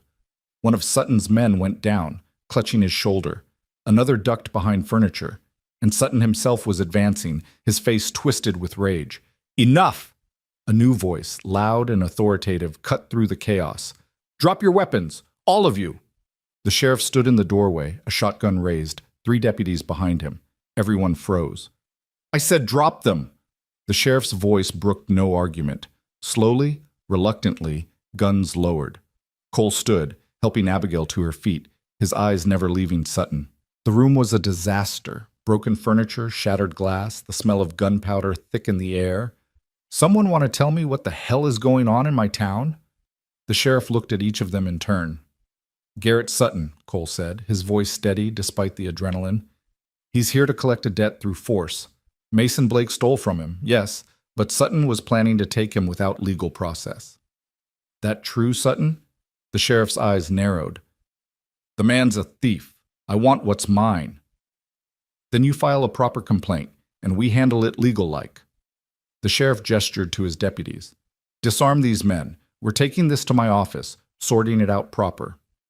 He looked at Mason, who'd been dragged back inside by one of the deputies. "You too, Blake. You're under arrest for theft." As Sutton's men were being disarmed, Sutton himself looked at Cole with something like respect. "You're either very brave or very foolish, Turner." "Probably both," Cole admitted. "But she's safe. That's all that matters." Sutton's eyes shifted to Abigail, and she saw understanding dawn there. "Ah, so that's how it is." He smiled, but it was different now, less predatory, more knowing. "You know, Turner, if you'd just told me you were in love with her, I might have backed off sooner. A man protecting his woman, that I can respect." Cole didn't deny it, and Abigail's heart stuttered at the admission in his silence. They spent the next several hours at the sheriff's office, giving statements, explaining the whole complicated mess. The sheriff, a pragmatic man named Dawson, listened to everything and made his judgment. "Blake, you're looking at prison time for theft. Sutton, you're paying a fine for attempted vigilante justice and the property damage to the Blake residence. As for the money," he looked at Mason. "Where exactly did you spend it?" "Poker games. Saloons. Most of it went to a man named Curtis in Tulsa." Dawson nodded slowly. "Then Sutton's got a claim to pursue with Curtis, and Blake's got a debt to society to pay. But it'll be handled legal." He looked at Abigail and Cole. "You two are free to go. I'd suggest you get out of town before anyone decides to hold a grudge." Outside the sheriff's office, Abigail stood blinking in the afternoon sun, hardly able to believe it was over.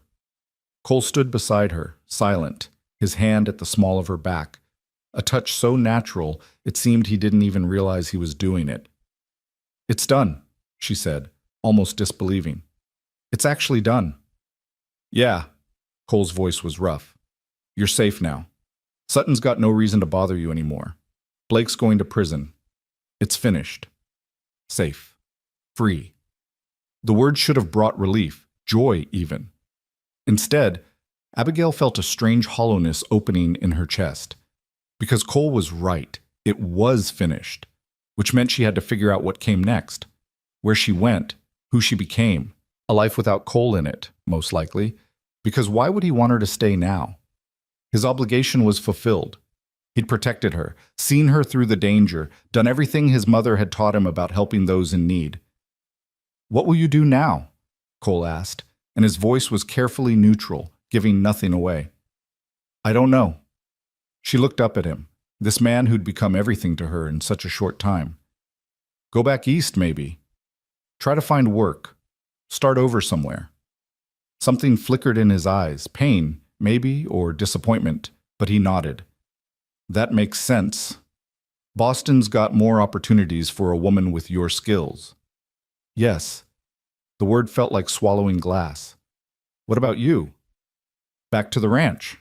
Back to normal, I suppose. He looked away toward the horizon. It's been quiet there for years. I imagine it'll be quiet again. They stood there in awkward silence, both wanting to say something, neither knowing how. The unspoken words from the night before hung between them, those careful admissions of feeling that had been conditional on her safety. Well, she was safe now. So, where did that leave them? Cole. Abigail. They spoke at the same time, then stopped. Cole gestured for her to continue. I just wanted to say thank you, she said, the words utterly inadequate for everything she felt. For everything. For taking me in, protecting me, showing me what it means to have someone care. I'll never forget it. Never forget you. His jaw worked, emotions warring across his face. You don't need to thank me. Yes, I do. Because you changed my life. Tears stung her eyes, but she blinked them back. I came here broken, abandoned, believing I was worth nothing. And you showed me different. You showed me I deserve to be protected, to be valued, to matter to someone. That's a gift I can never repay. Abigail. Her name was a plea, rough and raw. Don't. Don't what?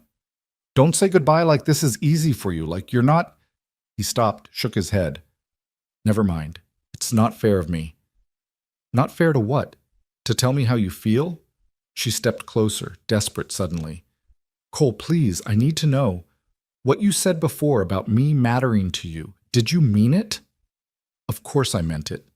He looked at her then, really looked at her, and she saw everything in his eyes, the longing, the love, the certainty that he was about to lose her. I meant every word. You matter to me more than anything, more than the ranch, more than my own safety, more than...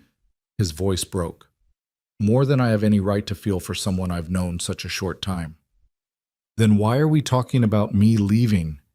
The tears came now, unstoppable. Why are we standing here saying goodbye when neither of us wants to? Because you deserve more than I can give you. The words burst out of him. You deserve a real life, Abigail. Not a hard-scrabble existence on a small ranch with a man who's got nothing but calloused hands and a modest spread. You deserve comfort and security, and I deserve to choose. She was crying openly now, not caring who saw.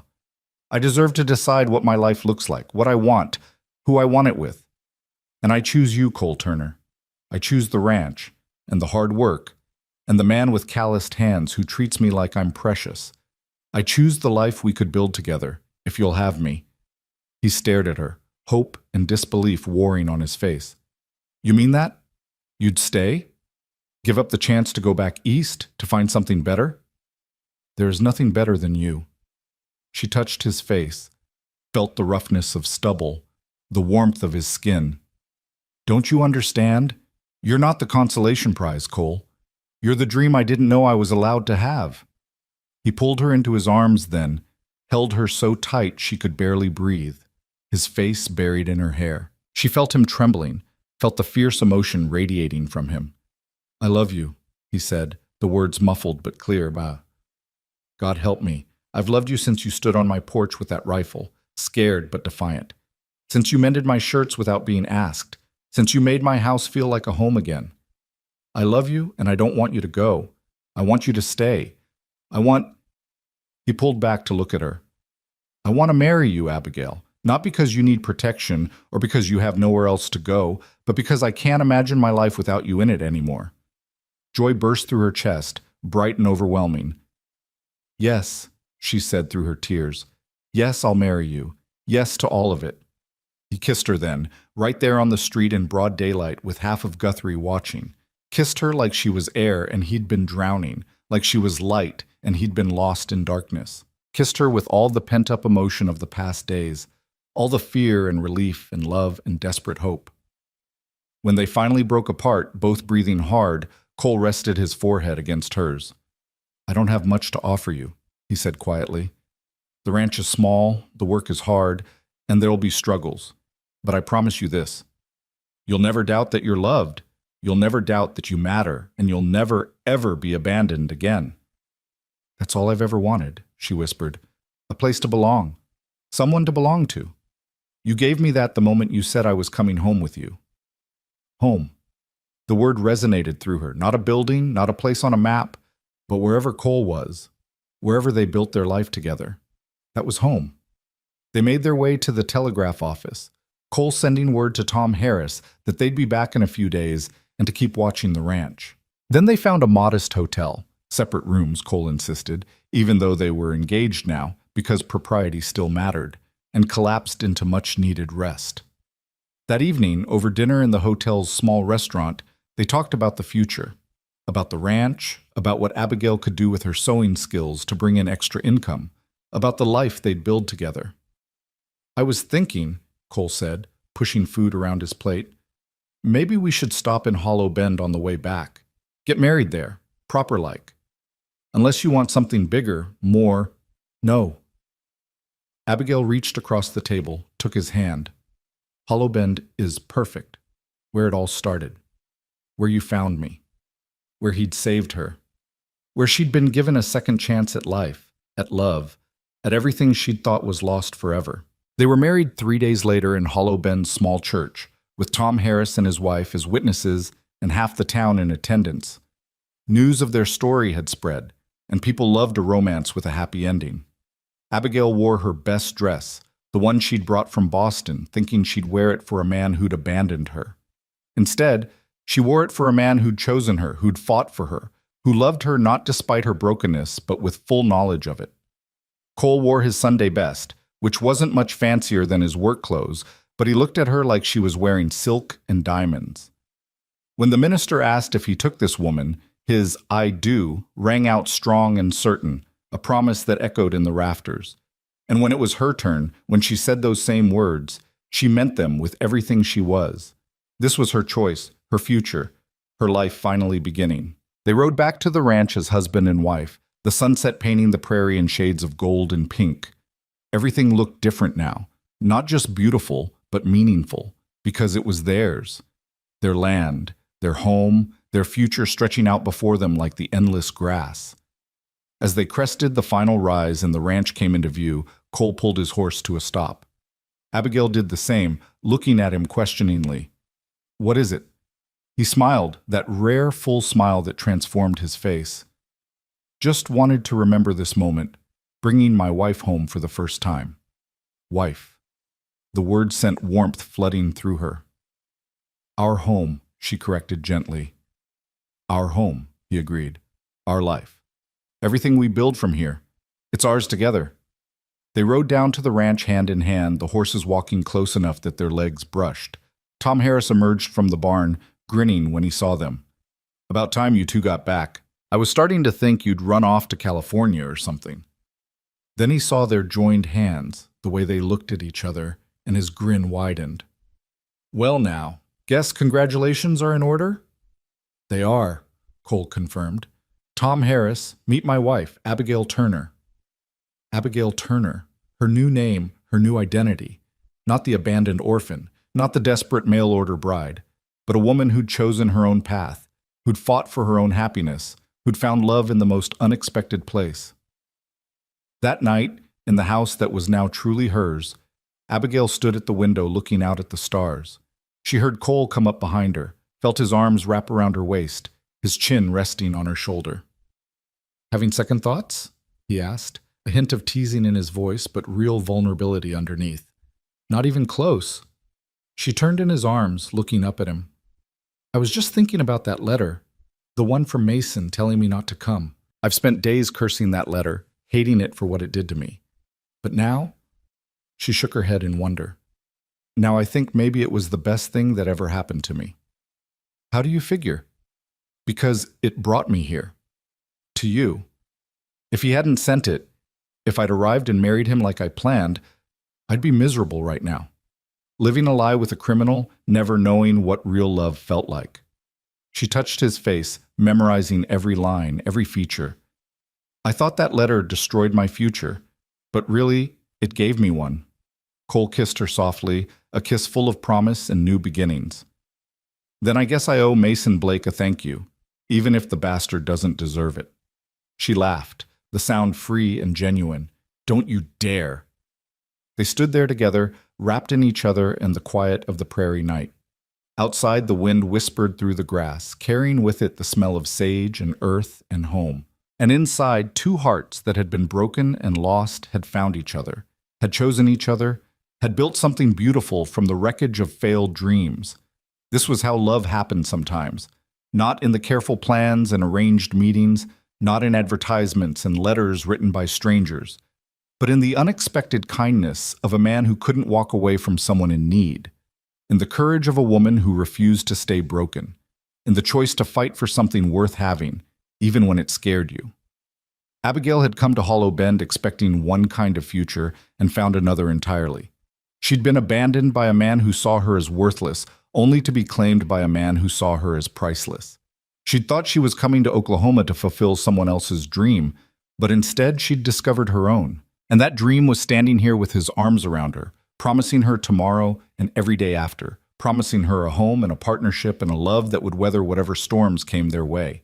She'd come here to be someone's wife, and she'd succeeded, just not in any way she could have imagined. She was Mrs. Abigail Turner now, and she was finally home. The first weeks of marriage brought changes that neither of them had fully anticipated.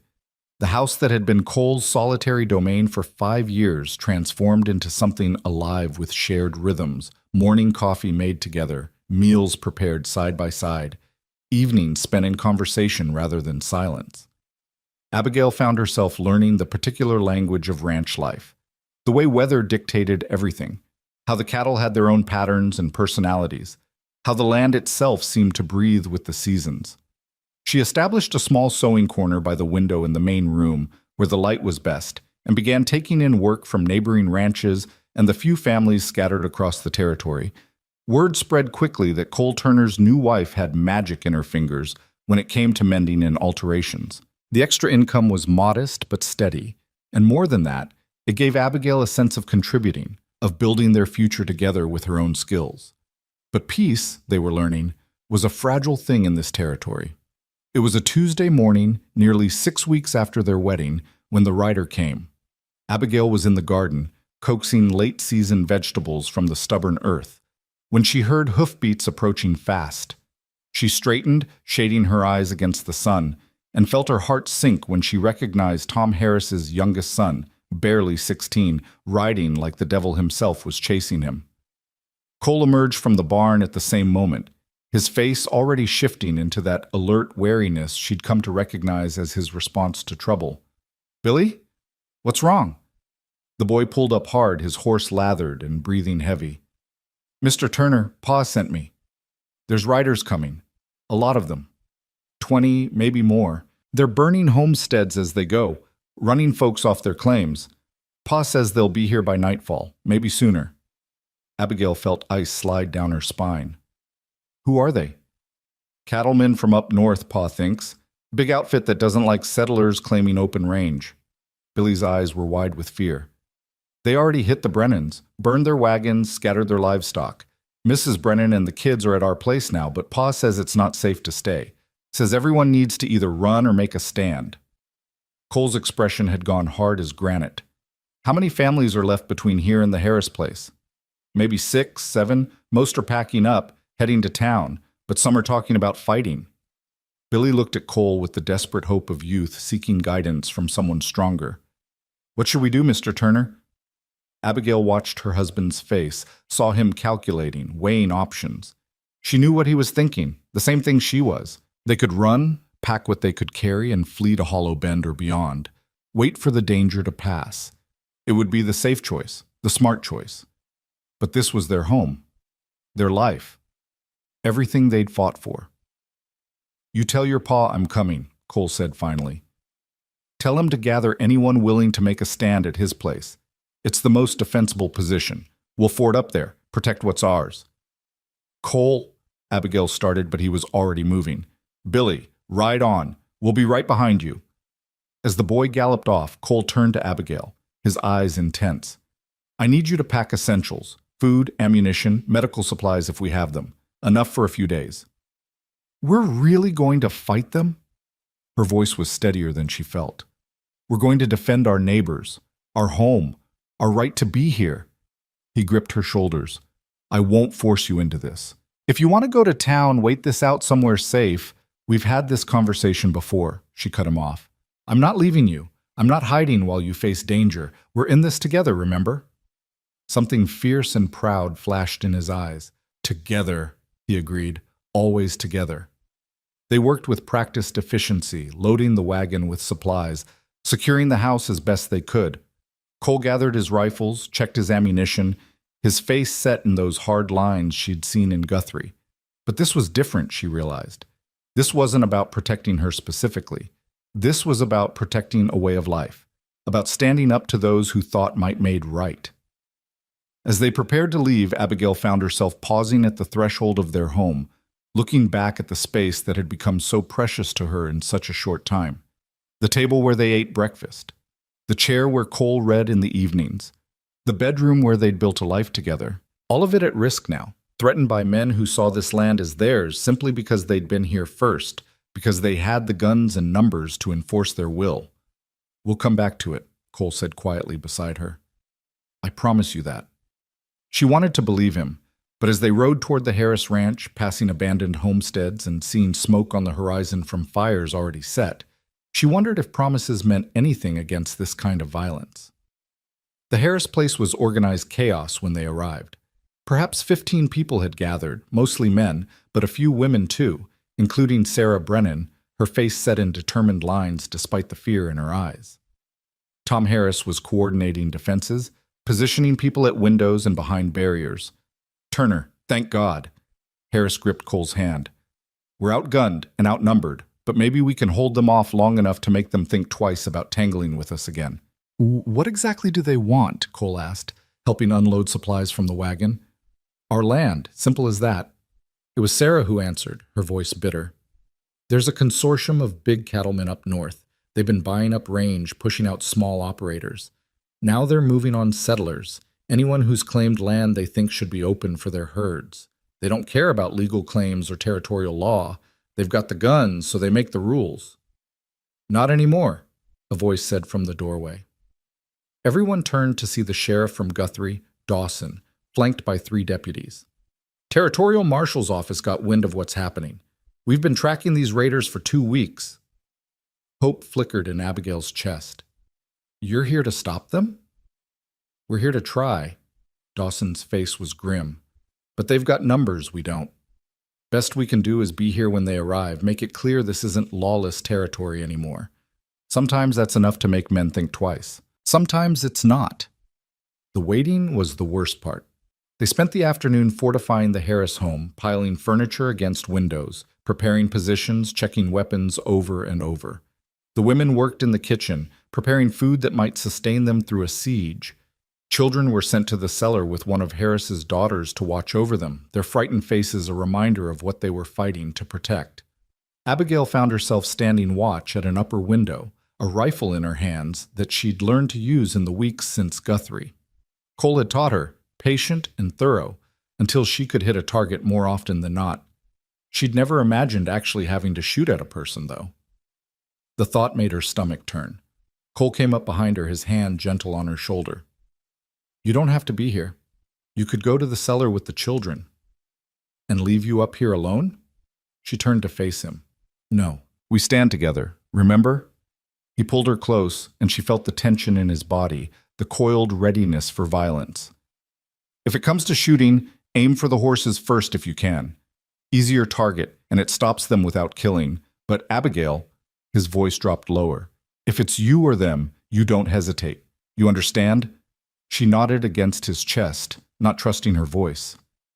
They came as the sun was setting, silhouetted against the orange sky like something out of a nightmare. 23 riders by Abigail's count, maybe more.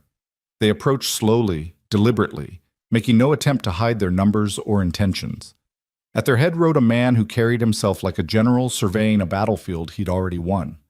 Sheriff Dawson stepped out onto the porch, his badge glinting in the dying light. That's far enough. This is Sheriff Dawson of Guthrie. You men are in violation of territorial law. Turn back now, and we'll call this a misunderstanding. The lead rider laughed, a sound like grinding stone. Territorial law doesn't run out here, Sheriff. We do. These people are squatting on open range, and we're here to move them along. You'd be smart to step aside. Can't do that. Dawson's voice carried across the yard. These folks have legal claims, properly filed and registered. You burn them out, you're committing arson and assault. I've got 4 lawmen here and about 15 armed citizens. You want to test us, that's your choice. But some of you won't right away. A tense silence fell. Abigail could see the riders shifting, weighing their options. They'd probably expected to face frightened settlers, easy to scatter. Finding law and organized resistance had clearly not been part of their plan. The lead rider's eyes scanned the house, counting guns and windows, assessing the fortifications. Abigail held her breath, her finger near the trigger, praying he'd choose to back down. You're making a mistake, Sheriff, the man said finally. The Cattlemen's Association won't forget this. Neither will the Territorial Marshal's office. Dawson's voice was steel. And I promise you, they've got longer memories and more patience than you do. Now move along before someone gets hurt over something as stupid as pride. For a long moment, it could have gone either way. Then the lead rider spat into the dust, yanked his horse's head around, and started back the way he'd come. His men followed, some reluctant, some clearly relieved. They disappeared into the gathering dark, leaving only dust and the echo of hoofbeats. Nobody moved for a full minute. Then Tom Harris let out a whoop, and suddenly everyone was talking at once, the tension breaking like a dam. Dawson came back inside, wiping his forehead with his sleeve. That was too close, he said. They'll be back, maybe not tonight or tomorrow, but they'll be back. You folks need to stay vigilant, maybe think about organizing a proper citizens' watch. We will, Cole said, his arm around Abigail's waist. And Sheriff? Thank you. Your being here made the difference. After the danger passed, they stayed at the Harris place that night, too exhausted and shaken to make the journey home in the dark. Families huddled together, sharing food and stories, the near miss bringing them closer in a way only shared danger could. Sarah Brennan found Abigail in a quiet corner, both of them too wound up to sleep. You held steady up there, Sarah said quietly. Not everyone could have done that. I was terrified. We all were. But you didn't run. That's what counts. Sarah looked toward where her children slept in the cellar. You know what Jacob said to me when we decided to come out here? He said the frontier wasn't a place, it was a choice. Every day you choose to stay, to fight, to build something worth keeping. You and Cole, you made that choice today. The next morning, they rode back to their ranch with a group of neighbors, safety in numbers. The relief Abigail felt seeing their house still standing, untouched by the violence that had threatened, was overwhelming. Everything was exactly as they'd left it, but somehow it felt more precious now, more clearly theirs because they'd fought to keep it. The weeks that followed brought changes. The settlers organized, forming a proper watch system, agreeing to support each other against future threats. Cole took a leadership role, his natural authority and level-headedness making him someone others looked to for guidance. Abigail found herself hosting meetings, feeding groups of men who gathered to plan defenses and coordinate patrols. Their life took on new dimensions, no longer just the two of them building a home, but part of a larger community, connected to neighbors through shared struggle and mutual protection.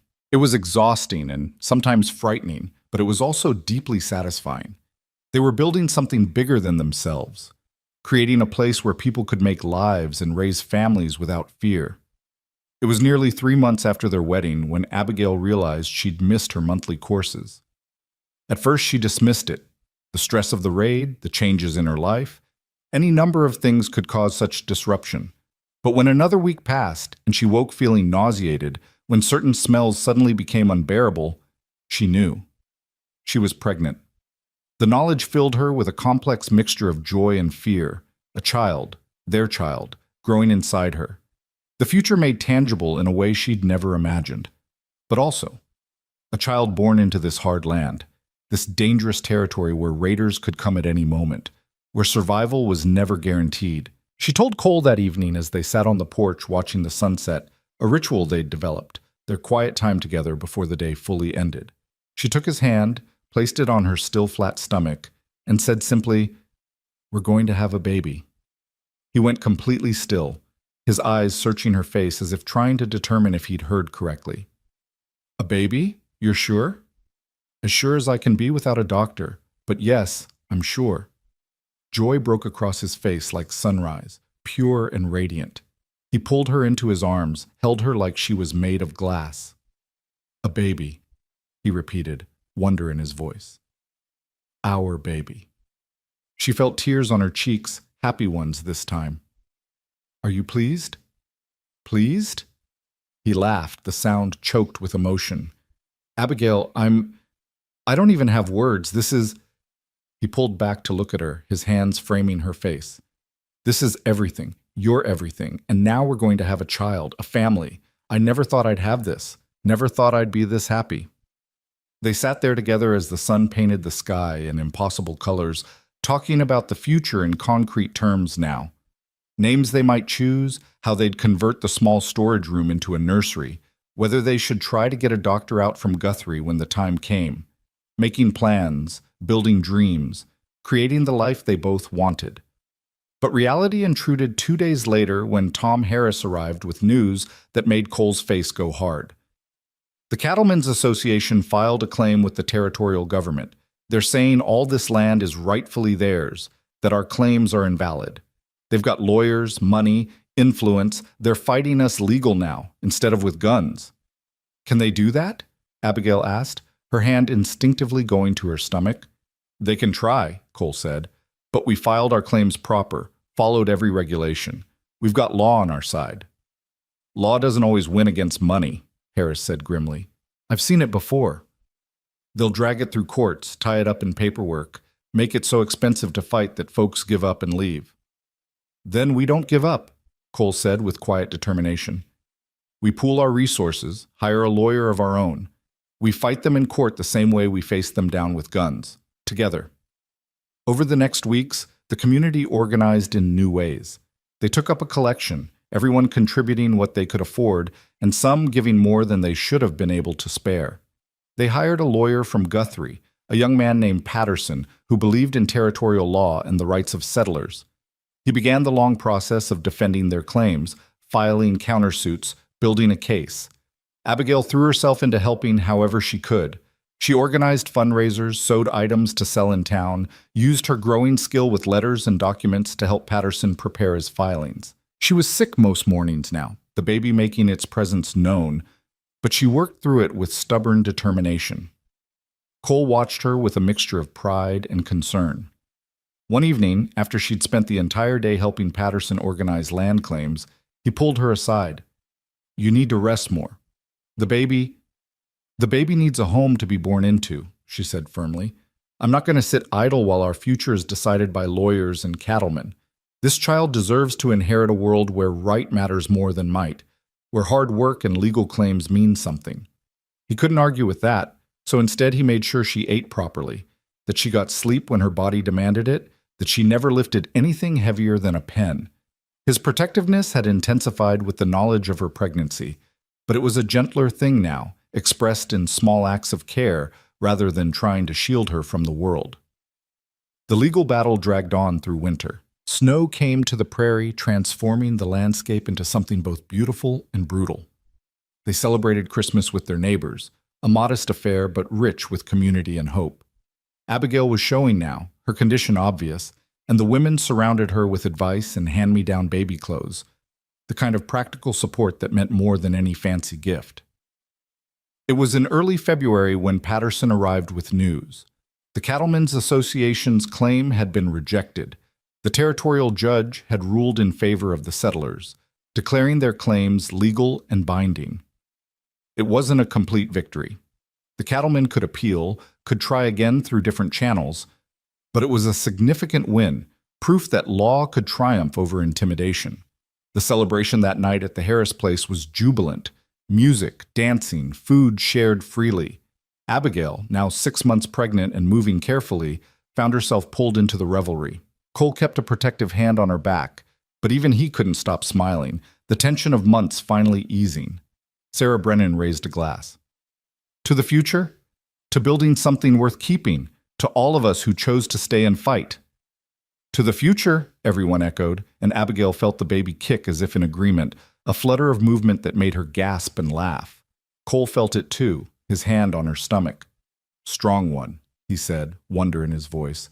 Just like the mother. Spring came gradually, the prairie transforming from brown to green, wildflowers painting the grass in splashes of color. Abigail was huge now, uncomfortable and awkward, but radiant with impending motherhood.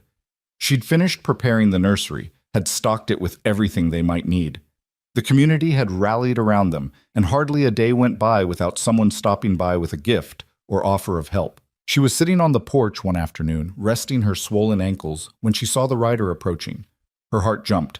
She was always nervous about unexpected visitors now, but as he got closer, she recognized Sheriff Dawson. He dismounted, tipped his hat. "Mrs. Turner, is Cole around?" "In the barn. Is something wrong?" "Actually, no. Something's right for a change." Dawson smiled. "Wanted to tell you both in person. Garrett Sutton's been arrested. Turns out he was involved in some illegal land schemes up north. He'll be in prison for a good long while. And Mason Blake, he made a deal with the prosecutor, agreed to testify against Sutton in exchange for a reduced sentence. He's in the territorial prison, but he'll be out in a few years with good behavior." Abigail absorbed this news, feeling a strange sense of closure. "So it's really over? All of it?" "All of it," Dawson confirmed. "Figured you deserved to know, after everything you went through." Cole emerged from the barn, and Dawson repeated the news. They thanked him, invited him to stay for dinner, but he declined, needing to get back to Guthrie. As he rode away, Abigail leaned against Cole, his arm around her shoulders. "It's hard to believe," she said quietly, "that all of that, Mason, Sutton, the danger, it all started less than a year ago. Feels like a lifetime." "It was a lifetime," Cole said. "Our old lives ended, and this one began." He placed his hand on her stomach, feeling their child move beneath his palm. "And it keeps getting better." The baby came on a warm night in late April, arriving with the kind of speed that left everyone slightly stunned. The midwife Sarah had arranged barely arrived in time. Cole paced outside until Sarah finally took pity on him and let him in, and he held Abigail's hand through the final pushes, murmuring encouragement and love. Their daughter was born just after midnight, arriving with a lusty cry that announced her presence to the world. She was perfect, 10 fingers, 10 toes, a shock of dark hair, and eyes that would probably be the same storm gray as her father's. "She's beautiful," Cole said, his voice thick with emotion as he held his daughter for the first time. "Perfect, just like her mother." They named her Hope. It seemed fitting, a child born from the ashes of Abigail's abandoned dreams, from the courage to choose a different path, from the love that had grown in the most unexpected soil. Hope Turner, their daughter, their future made flesh. The months that followed were a blur of sleepless nights and overwhelming joy. Abigail discovered depths of love she hadn't known existed, watching Cole with their daughter, seeing the fierce tenderness in his eyes as he held her. The community rallied around them, helping with the ranch work so Cole could spend time with his new family, bringing food and gifts and advice. It was late summer when another significant change came.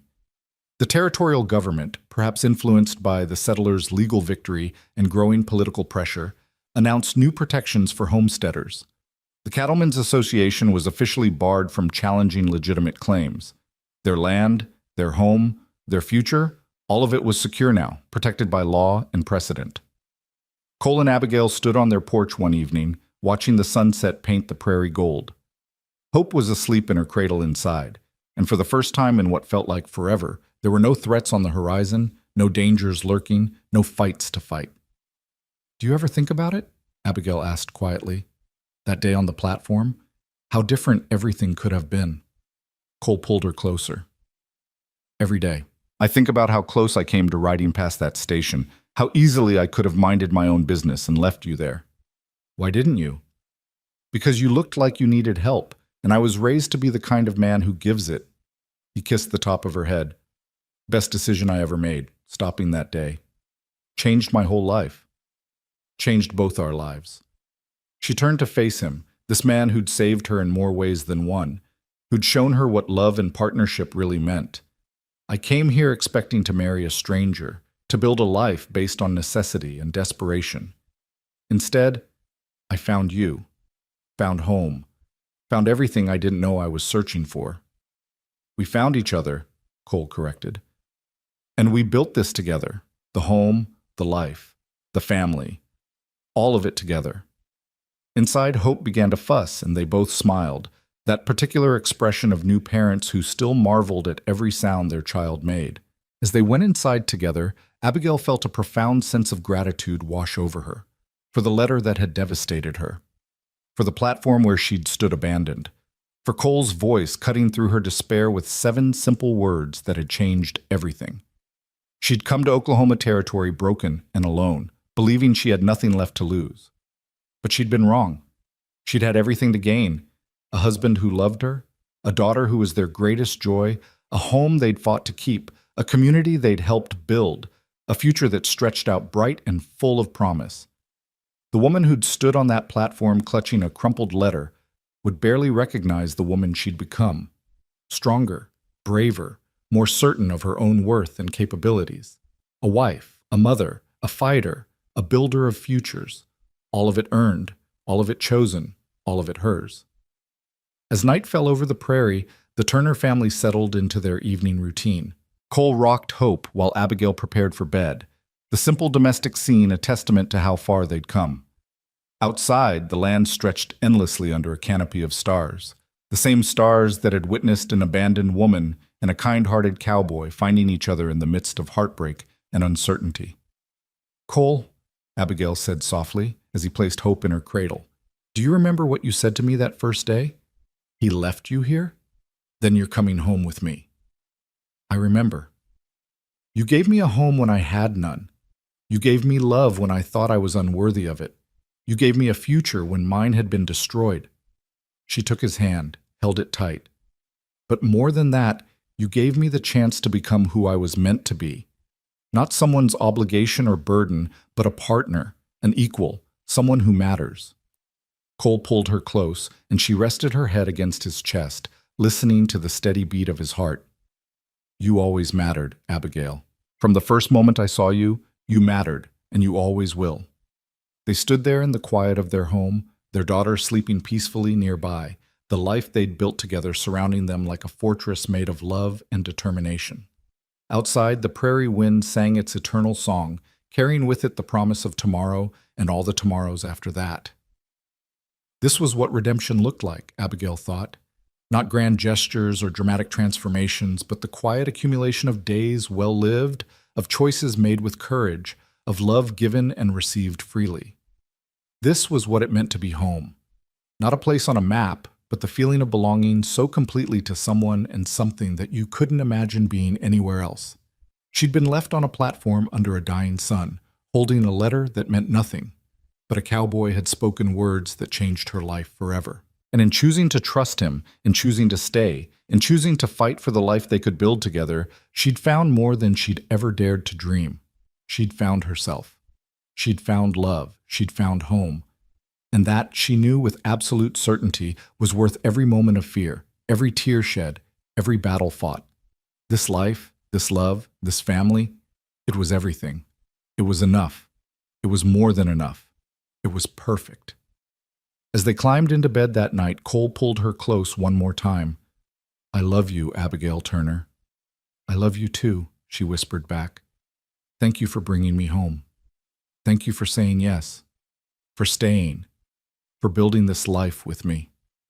They fell asleep wrapped in each other's arms, secure in the knowledge that whatever tomorrow brought, challenges or triumphs, struggles or celebrations, they would face it together, always together. And on the prairie, under a ceiling of stars that had witnessed the beginning of their story, the wind carried their dreams into the future, where hope would grow strong and loved, where their legacy would take root and flourish, where the choice one cowboy made to help a stranded woman would echo through generations.